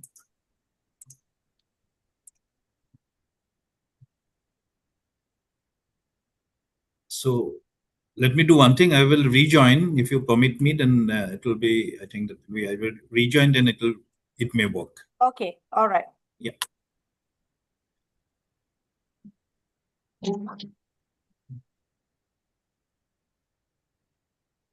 All right, everyone, let's just wait for Pranjal to restart or rejoin his but I think I can see him here.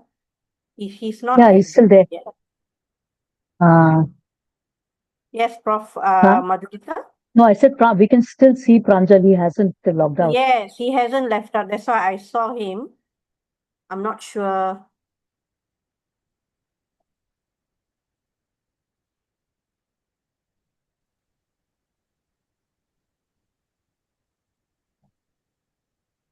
Okay, maybe he's using another device. All right.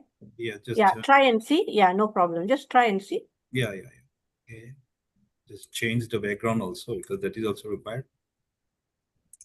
Okay.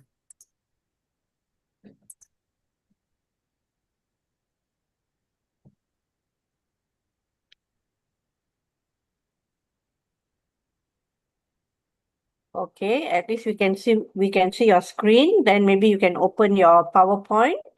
Oh, is it PowerPoint has come or not? No. Only your So screen. it just shows your Yeah. screen sharing. Yeah. You need to select the appropriate window and go on. Or share screen, just keep that. No, the problem is like, entire screen is not getting shared. That is the problem. So then select that file, no? Select that particular file and share.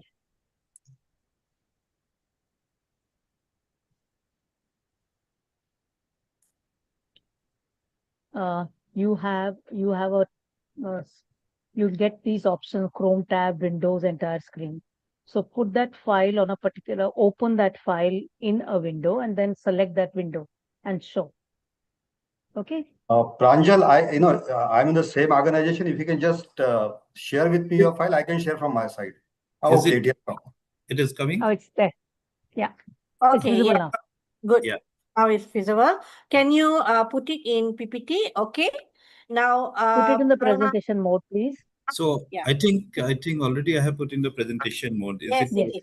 it is. Okay. So Okay. Pranjal would be doing his presentation for his Viva. So congratulations to you, Pranjal. Thank you very much. For this symposium, you have exactly 25 minutes to do your presentation. So whenever you are ready, you can start. Yeah, Thank you. I'm ready. I'm ready. Yeah, I can start. Go ahead. First of all, I really strong apology because there's some technical glitch. Anyway, thank you very much for giving me this chance. So good afternoon, because distinguished members, esteemed faculty and learners. Thank you for being here today.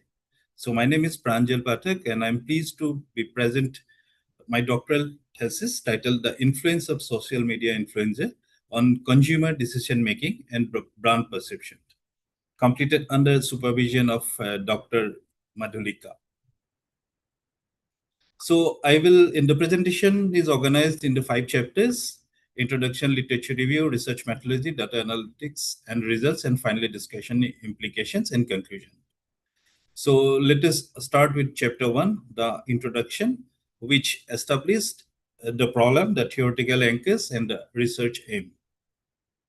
So the influential marketing has matured from a niche tactic into a $24 billion global industry as of 2025. In my own sample, 81.6% of respondents reported making at least one influencer-led purchase, and nearly 61% named that Instagram as their primary platform. What was once celebrity endorsed has become a community-driven parasocial exchange where consumers from one-sided emotional bonds with creators. This creates a fundamental tension between authenticity and commercialization that defines the ethical and landscape of industry today. A research problem and 4 critical gaps. Despite of enormous span in this particular in this areas in the domain, there is no empirical consensus on which influencer attributes actually drive consumer trust and purchase intention. I identified 4 convergent gaps in the literature. First, an empirical integration gaps. Constructs like authenticity, credibility, and engagement are studied in isolation, never in a unified model. Second one, a comparative gap. The micro versus a macro debate is widely cited but rarely tested side by side. Third one, a contextual gap. Western dominated areas samples we can able to find. And the fourth one is the ethical and technological gap, covering AI influencer, algorithm implications, and undisclosed promotions. These 4 gaps justify an integrated framework you will see over today. This study rests on 5 interlinked theoretical framework. Attitude towards the object explains how influencer shape product attitude beliefs. Attitude towards the behavior captures observations, role modeling. The theory of reasoned actions introduces subjective norms. Parasocial interaction theory explains the emotional bond. And the elaboration livelihood models captures dual process persuasion, central and peripheral routes operating simultaneously. No single theory is sufficient. The integration is theoretical contribution of this thesis. My research aim and objective. The research aim is to examine how 5 influencer attributes like authenticity, credibility, engagement, transparency, and influencer type shape consumer brand attitude and purchase intention.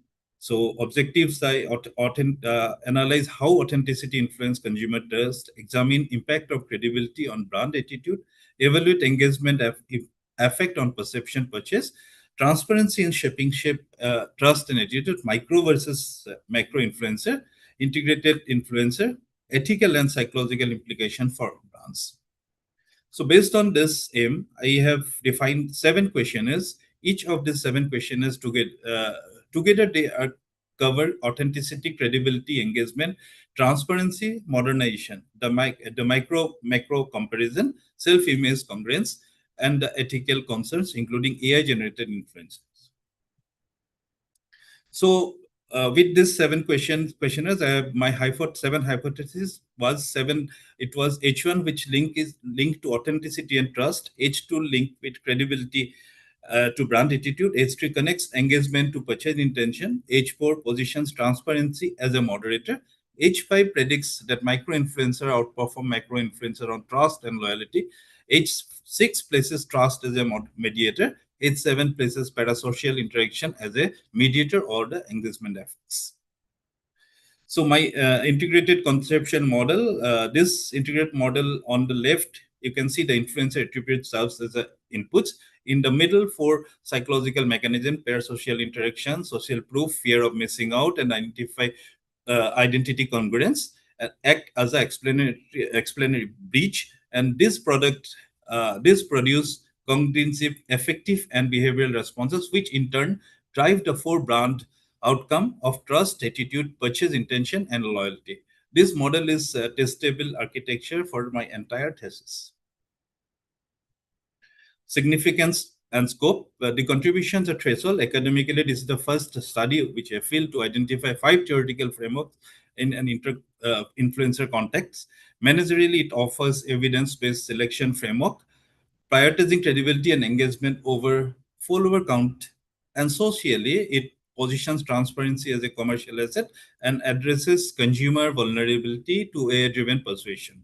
The scope covers Instagram, YouTube, Facebook users, is it in between 18 to 45 across fashion, beauty, tech, lifestyles, where 387 quantitative and 42 qualitative respondents I have taken. So this is the summary of my chapter 1. So a new, what I feel is a new paradigm of influence, a identified theoretical architecture for identified gaps, a clear research aim, 7 testable hypotheses, and contribution across academia and practice of society. Let us move to the chapter 2. So in this chapter, just to make it clear, I have considered almost more than 90 different studies, and predominantly this published during 2000 to 2006, latest in 2006. Additional resources, there are certain theories which I have taken during which has been conceived in 1970s and 1918 and so. So this 5 framework each addresses different dimension of persuasion, cognitive, behavioral, normality of relational, and dual processes. The key insight is that no single theory captures the full pathway. This study integrates all 5 to model this dimension simultaneously.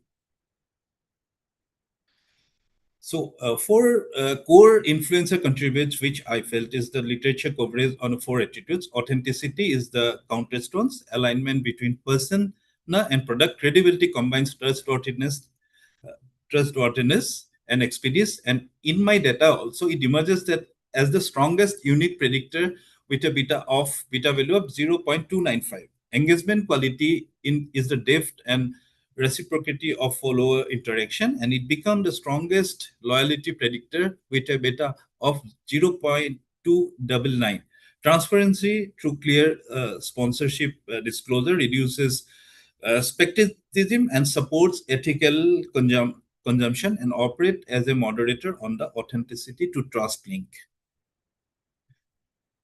Mediating mechanism, the tree's psychological mediator breach attributes at the outcomes. Trust mediates virtually every attributes pathway to attitude and purchase intention. Identification through self-congruence mediates the route from influencer identity to brand attitude and loyalty. And the engagement mediates exposure into emotional bonding and ultimately loyalty. So next one is the micro versus macro influencers. On the central comparative questions, micro influencers with 10,000 to 100,000 of followers deliver higher capacity, higher credibility, stronger parasocial connection, and superior engagement rates. In my data, smaller creator orientation product produced a brand trust mean between 4.38 versus 3.75 as a macro followers, a highly significant difference with a large effect size. Macro influencer retain a clear role for awareness and aspirational imagery, but they are underperform on the trust and loyalty dimension. Four ethical frontiers shape the future of this field: the sponsorship disclosure debate, AI and virtual influencers such as Lee Miquela that blur authentic and commercial boundaries, algorithm amplifications that artificially accelerates parasocial bonding, and psychological vulnerability among younger audience exposed to covert marketing. They are peripheral concerns, they are structural features of the digital ecosystem. Key empirical studies across empirical studies reviewed two finding coverage, credibility and engagement quality. They are necessary and sufficient drivers, while authenticity operates indirectly through credibility rather than as an independent predictor. Research gap and proposed framework. The four gaps: the theoretical fragmentation, empirical incompleteness, limited comparative evidence, and unaddressed ethical dimension together justify the integrated multi-construct framework that drives this study. Input flow through mechanism and to attitudinal responses and brand outcomes with tire platform demographics as moderator. So this is a chapter 2 summary. In this summary, influence in chapter 2, its influence evolved from celebratory meaning transfer to community-driven economics. 5 theories coverage. Credibility is the core mechanism. Engagement drives loyalty. Ethical dynamics require attention, and the model is now ready for the testing. So let's go to chapter 3, research methodology. So this chapter is again organized in 6 subsections covering research approach, the instruments, sampling, data collection, and the analysis strategy, and ethical framework. The study adopts a pragmatic worldview, neither purely positivist nor constructivist, which allows the integration of statistical generalization and contextual depth. The design is an explanatory sequential mixed method design. Phase 1 is quantitative testing and established theories deductively. Phase 2 is a qualitative generating imperative insight inductively. The two phases are integrated to mutually refine in a conceptual model. The quantitative sample comprises of 387 usable responses exceeding the calculated minimum of 385, derived from a standard sample size formula. Quotient formula I have used at 95% with a 95% confidence.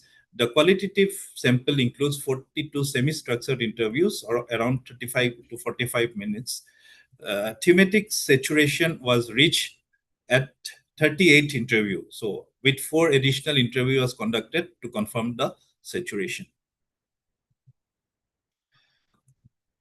The survey operations 12 theoretical constructs to 47 Likert scale items, all drawn from the validated prior instruments. Every construct cleared the 0.7 Krobach alpha threshold. Brand trust, brand attitude, and parasocial connection exceeded 0.9, indicating an excellent internal consistency. Quantitative data collected through an online questionnaires over a period of 8 weeks. Qualitative data came from interviews via Zoom, Teams, transcript, then verbal interview, telephone as well. With from around 2 days, 2 to 3 days. Ethically informed consent was obtained from every participant. Anonymity and right to withdraw were guaranteed. Data is held on a password protected system and being disposed after 5-year duration.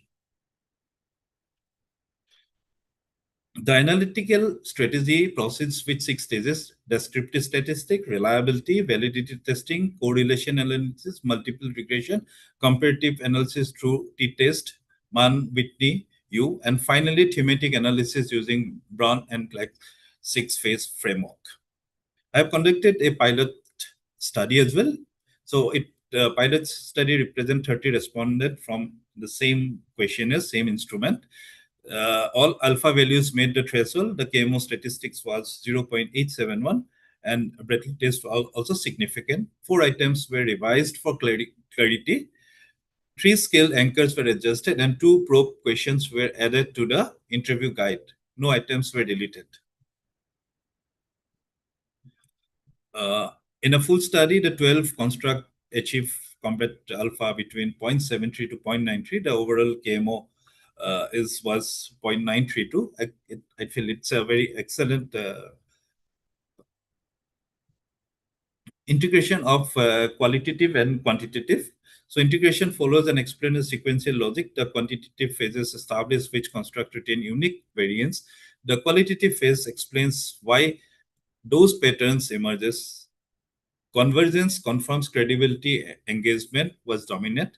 Divergence reveals nonsense, tone, reliability, identity cues that causes the death scales cannot be captured.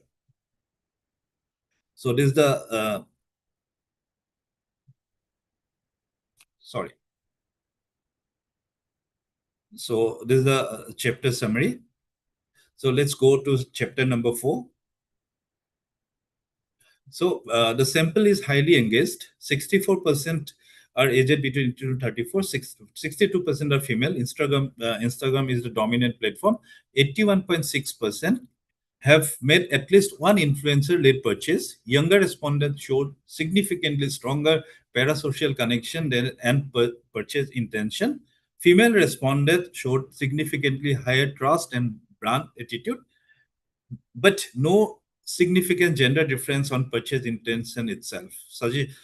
It suggests that the trust pathway differs, suggesting that the trust pathway differs by gender. So descriptive statistics, all 12 construct registered mean score between 3.8 to 4.1 on a 5-point scale, indicating consistently positive consumer orientation. Internal consistency was excellent throughout. Correlation metrics, all 8 predicted correlated significantly with all 4 outcomes and 1% level. The standout association is credibility with a brand trust at R is equal to 0.742, the strongest bivariate correlation in the entire matrix. Multiple regression, also 4 parallel regression models were run, one for each outcome. R squared value ranges from 0.539 to 0.628. Credibility is the dominant unique predictor across all 4 models. Authenticity and disclosure show non-significant unique patterns. Their effect flow indirectly through the credibility and engagement pathways. So this is the brand trust model explains how 62-point failure variance.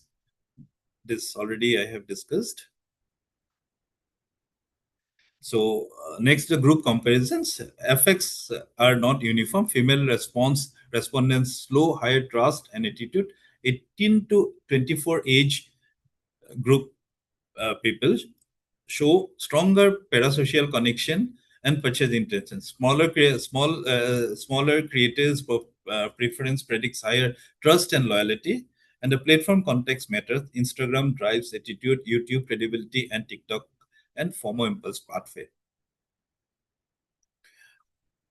3 qualitative theme clusters. The 42 interviews yielded 3 thematic clauses. Cluster 1, authenticity, credibility, and disclosure, confirms that natural tone, balanced reviews, and visible levels build trust. Cluster 2, parasocial connection and self-image, captures the friend who knows what I need phenomenon and identity based on brand fit. Cluster 3, trust, purchase, and loyalty, describes a gradual exposure based trust building.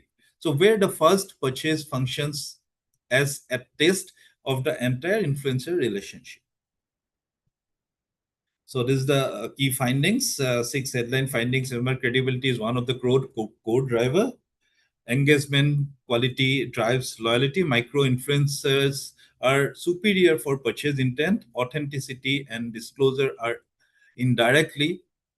Self-image congruence shapes attitude and loyalty, and 81.6% of the respondents have already made influencer-based purchases, anchoring these results in the real market behavior.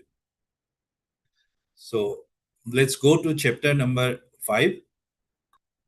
So this chapter moves from the respondent profile to a predictive discussion, outcome interpretation, qualitative integration, theoretical synthesis through ATO and ATV, and finally implication, recommendation, limitation, and overall conclusion. So theoretically, the attitude towards the object framework explains how credibility shapes belief content, while parasocial connection amplifies the evaluative weight of those beliefs. The attitude towards behavior framework, supported by the theory of reasoned action, explains how subjective norms, people like me by this, translate attitude into intention. Together, ATO and ATV provides the foundation explanation of how influencer shape what consumers believe and how does belief convert into action. Managerial implications for practitioners. 6 implications follow directly from the data. Prioritize credibility over visibility. Invest in engagement quality, not impressions. Match brand to influencer identity. Designed for post-purchase retention, not just a first conversion. Leverage micro-influencers strategically. And treat disclosure as a trust asset, not merely as a legal requirement. Recommendation for influencer. 3 audience I have considered for influencer: protect credibility, cultivate engagement, maintain coherent brand domain, and disclose naturally. For brands, evaluate on credibility and identify fit. Integrate influencer marketing across the full consumer journey, measure beyond the impression, and allocate budget by goal. For policymaker and platforms, mandate standardized disclosure, regulate air influencer disclosures, invest in digital literacy, and develop an ethical guideline for algorithm implications. Limitation and future research. I acknowledge the boundary conditions, non-profitable sampling, the cross-sectional design, self-report bias, the Western platform content, and the inherent subjectivity and authenticity as a construct. Future research should pursue longitudinal designs, cross-cultural replication, AI versus human influencer benchmarking. So these are something which I felt during my study. So overall conclusion, the central message of this thesis is that influencer persuasive power lies in credibility, connection, identity, and community, not popularity. Influencer marketing does not operate through exposure or celebrity visibility. It functions through a layered, relationship-based, identity-sensitive mechanism. When the creator is credible, the communication environment is engaging, the brand fits the consumer's self-image, and a meaningful digital community exists, then trust, attitude, intention, and loyalty follow the sequence. Classical attitude theory remains relevant when extended with parasocial identify framework. And in practice, influencer marketing must be treated as a trust building and meaning building, not a visibility tool. So that concludes my presentation. I sincerely thank my supervisor, Dr. Madhulika, for her guidance, the panel for their time and consideration, and all the participants and learners over here. Thank you very much. Thank you, Pranjal. Just keep your slide on the screen. I'd like to open the floor for any comments, any question from your side.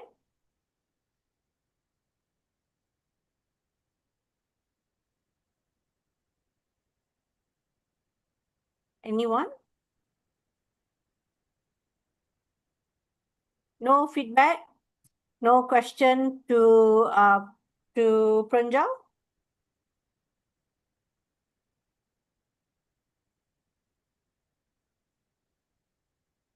Okay, Pranjal, so you can unshare your slide. Okay, next on the list will be Jinwoo. Jinwoo, are you there? Can you switch on your camera?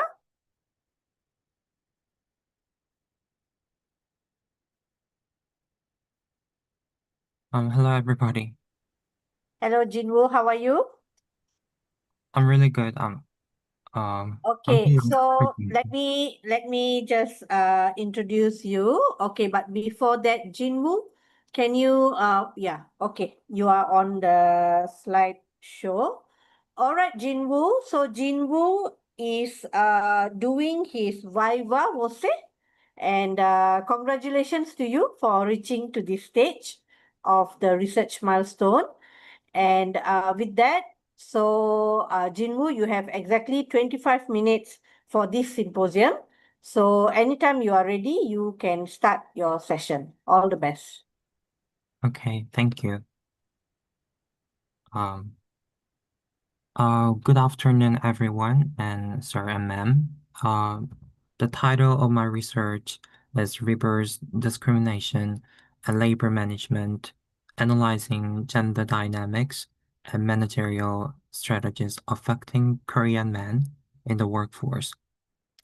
This study was conducted under the guidance of my supervisor that I respect, Dr. Noelame Bourbon, and it examines how gender equity policies are perceived, interpreted, and experienced by male employees in South Korea. After President Lee Jae-myung was elected as president of South Korea, an important symbolic and institutional revision was introduced in the national gender policy framework, although the English name of the ministry had long remained Ministry of Gender Equality and Family. But the ministry's Korean name was officially changed from the Ministry of Women and Family to the Ministry of Gender Equality and Family. This adjustment aligned the Korean designation with its long-standing English name. The government explained that the intent of this revision was to reinforce the principle that all genders should be protected from discrimination and that gender equity policies should be grounded in inclusiveness rather than group-specific entitlement.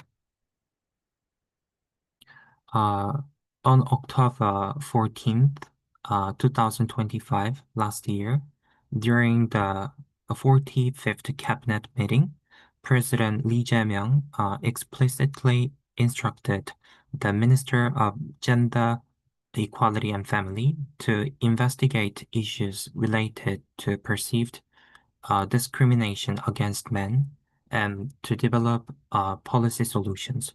This directive was significant because it publicly acknowledged male discrimination as a legitimate policy topic in South Korea. where gender equality debates have been highly polarized.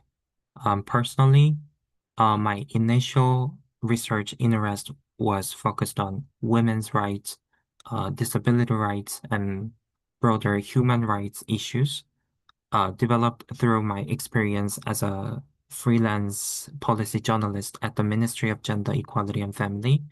However, in reviewing the academic landscape, I found that research on women, labor, and management is already highly developed and extensively documented. In contrast, studies on perceived reverse discrimination against men remain limited, particularly in the Korean context. At the same time, this topic has recently gained strong public and political attention in South Korea. Therefore, I decided to focus my dissertation on male experiences of this discrimination in the Korean workplace, aiming to contribute to an underexplored but socially significant research area. From the 1960s to the 1990s, South Korea's labor system was shaped by what can be described as militarized modernity. During this period, national development prioritized discipline, sacrifice, and masculine model of the ideal worker. Employment structures were hierarchical, stable, and strongly performance-oriented within a rigid system. However, in the 21st century, South Korea entered a new phase driven by globalization and international benchmarking, particularly through OECD standards. In this context, gender inequality has increasingly been framed not only as a social issue, but also as an economic constraint. Inequality is now evaluated in terms of productivity, efficiency, and workforce sustainability, marking a major shift in how labor and equity are understood. The core problem addressed in this study is the widening gap between objective structural inequality affecting women and the growing subjective perception of disadvantage among male employees.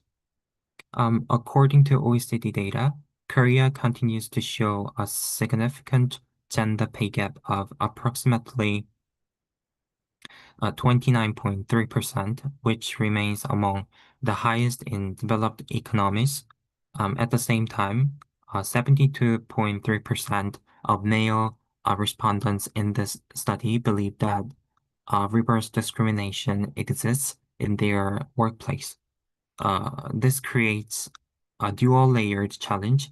While structural inequality for women is well documented, there is simultaneously a strong perception among men that they are disadvantaged by current policy frameworks. This divergence between objective inequality and subjective perception represents a central tension in contemporary workplace governance. This study aims to achieve four main objectives. First, it seeks to analyze how male employees interpret gender equity policies within their organizational context. Second, it examines how perceived discrimination influences key workplace outcomes such as job satisfaction, organizational commitment, and turnover intention. Third, the study identifies managerial and organizational factors, particularly transparency and leadership communication, that shape perceptions of legitimacy. Finally, it explores the relationship between policy design and employee perception and focusing on how governance structures influence attitudes toward equity initiatives. This study is guided by several key research questions.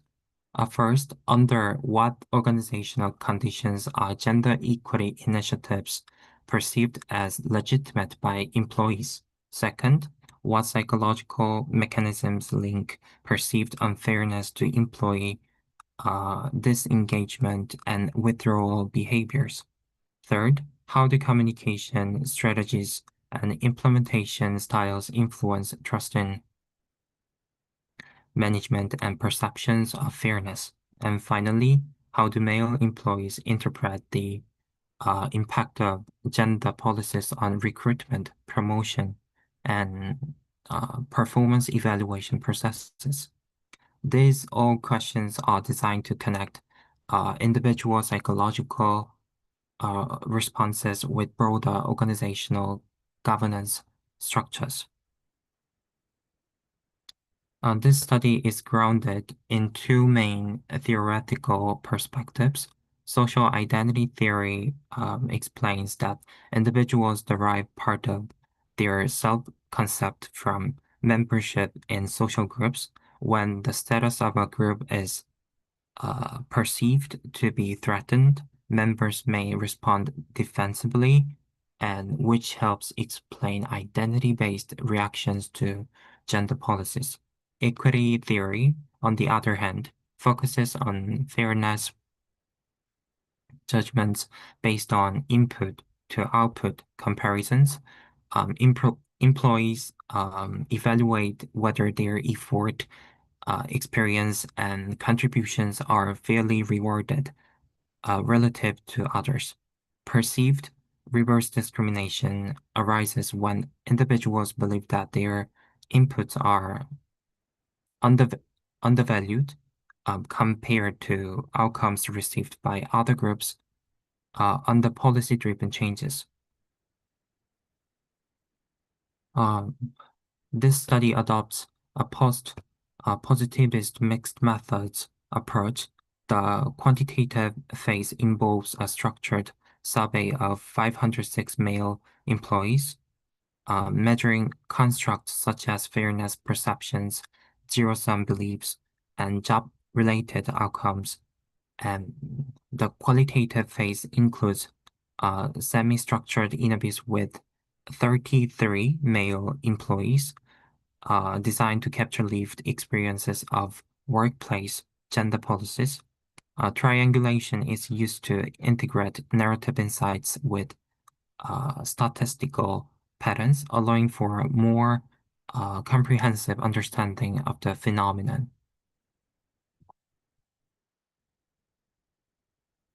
The quantitative sample consists of 506 respondents across diverse sectors and career stages.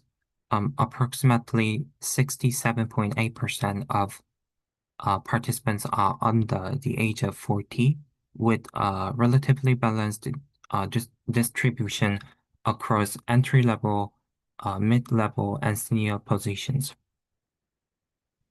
And in terms of employment sector, respondents are distributed across private companies and public institutions and state-owned enterprises. Work experience ranges from less than 5 years to over 15 years, indicating that the sample captures both early career and experienced employees across multiple organizational contexts. One of the most significant findings is the presence of a transparency deficit in organizational communication. A majority of respondents reported that management does not adequately consider male employees' concerns, and only a small proportion agreed that gender policies are clearly communicated. Additionally, more than half of respondents believe that diversity policies are driven primarily by compliance requirements rather than genuine organizational commitment. This lack of clarity contributes to skepticism and uncertainty regarding the purpose and fairness of equity initiatives. The findings suggest three key mechanisms. First, many employees interpret diversity policies as externally imposed obligations rather than internally valued principles. Second, there is a perceived lack of inclusion in organizational dialogue, particularly among male employees. And third, informational gaps are often filled by informal narratives and workplace rumors, which tend to reinforce negative perceptions. And a second major finding is the perceived erosion of merit-based systems. More than half of respondents disagree that promotion and evaluation processes are fair or based on merit. This suggests that employees perceive a weakening of the traditional performance reward link. As a result, there is growing concern that career advancement is influenced by non-performance factors, leading to perceptions of procedural injustice.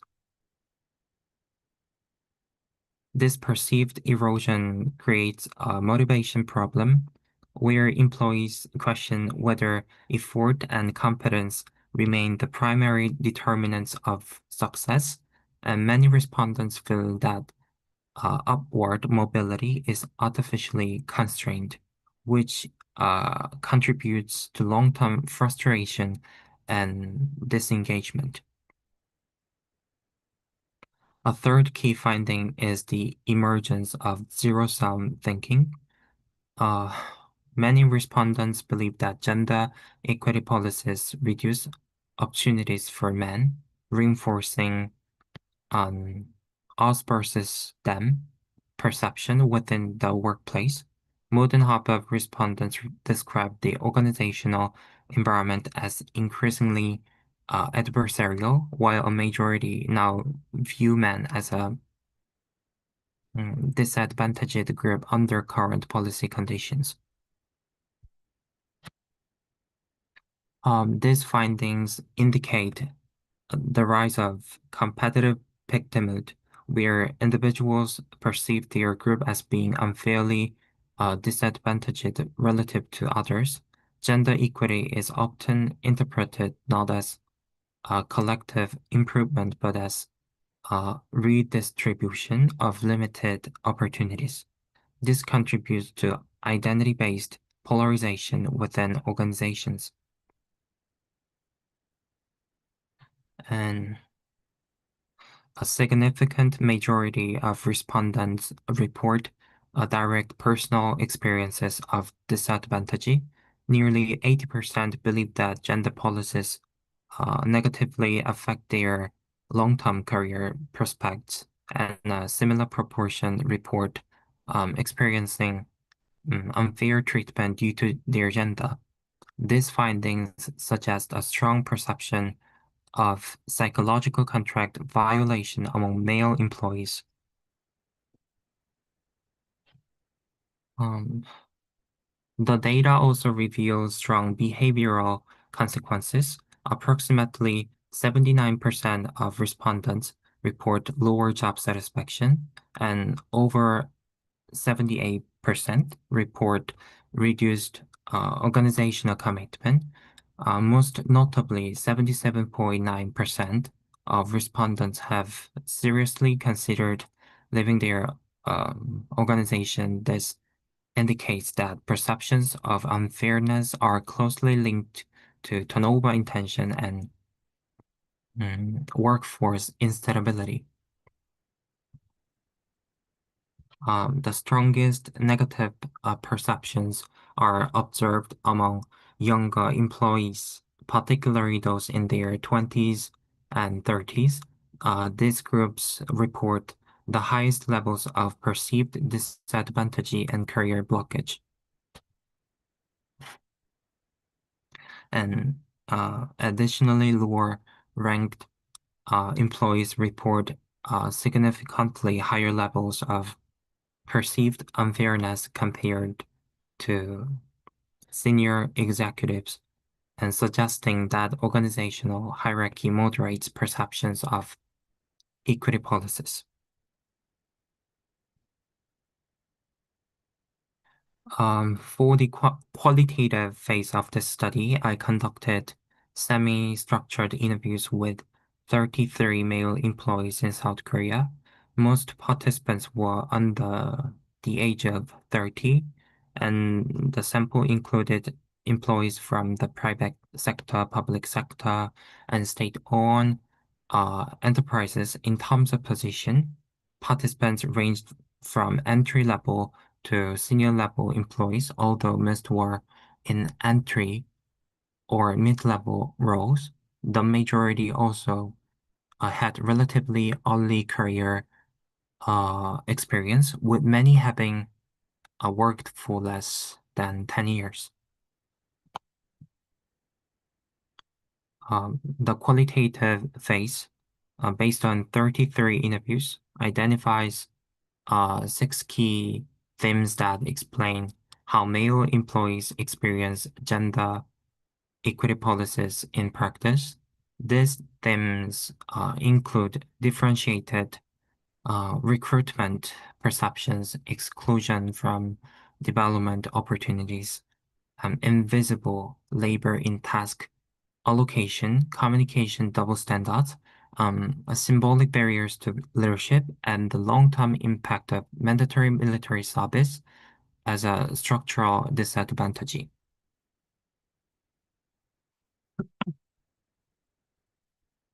First, participants perceived recruitment as merit-based in principle, but some felt that gender-targeted hiring policies create concerns about fairness. And second, respondents reported feeling excluded from certain mentoring and career development opportunities. Third, many described being assigned more physically demanding or difficult tasks that were not always recognized in evaluations. And fourth, participants perceived double standards in workplace communication, particularly regarding gendered speech. Fifth, some believed that leadership opportunities were not always based solely on merit. And sixth, finally, mandatory military service was viewed as a structural factor that delayed career entry and progression for men.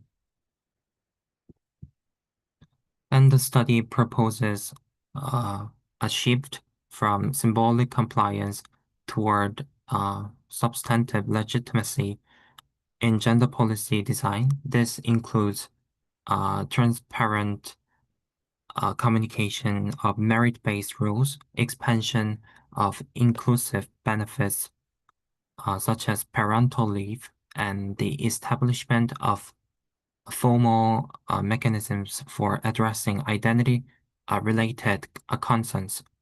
The goal is to ensure that all employees, regardless of gender, perceive fairness in organizational systems. And key recommendations include leadership training focused on managing intergroup tensions, adoption of principle-based regulatory approaches rather than rigid quotas, and normalization of work-life balance policies for all employees. And additionally, structured reintegration support is recommended to address the long-term impact of mandatory military service on male employees' career development.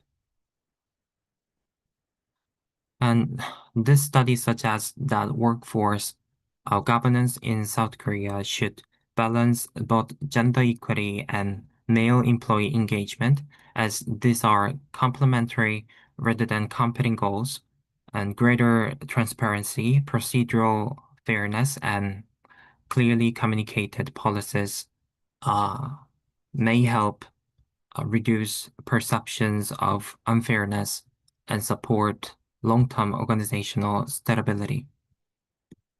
Thank you. Thank you for listening. Thank you very much, Jinwoo, for your presentation. I can just skip the slide. If there's any question anyone would like to ask, can feel free to ask, or any comments, feedback. Anyone?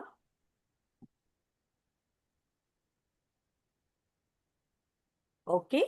So, Jinwoo, thank you very much for the presentation. You can unshare your slide. All right. So this concludes the session today. And I wish everyone all the best in your future Viva session as well as your proposal defense session. With that, I'm Dr. Jane Perianan, and I am going to log out soon. Bye-bye. Thank you. Thank you, Professor. Thank you.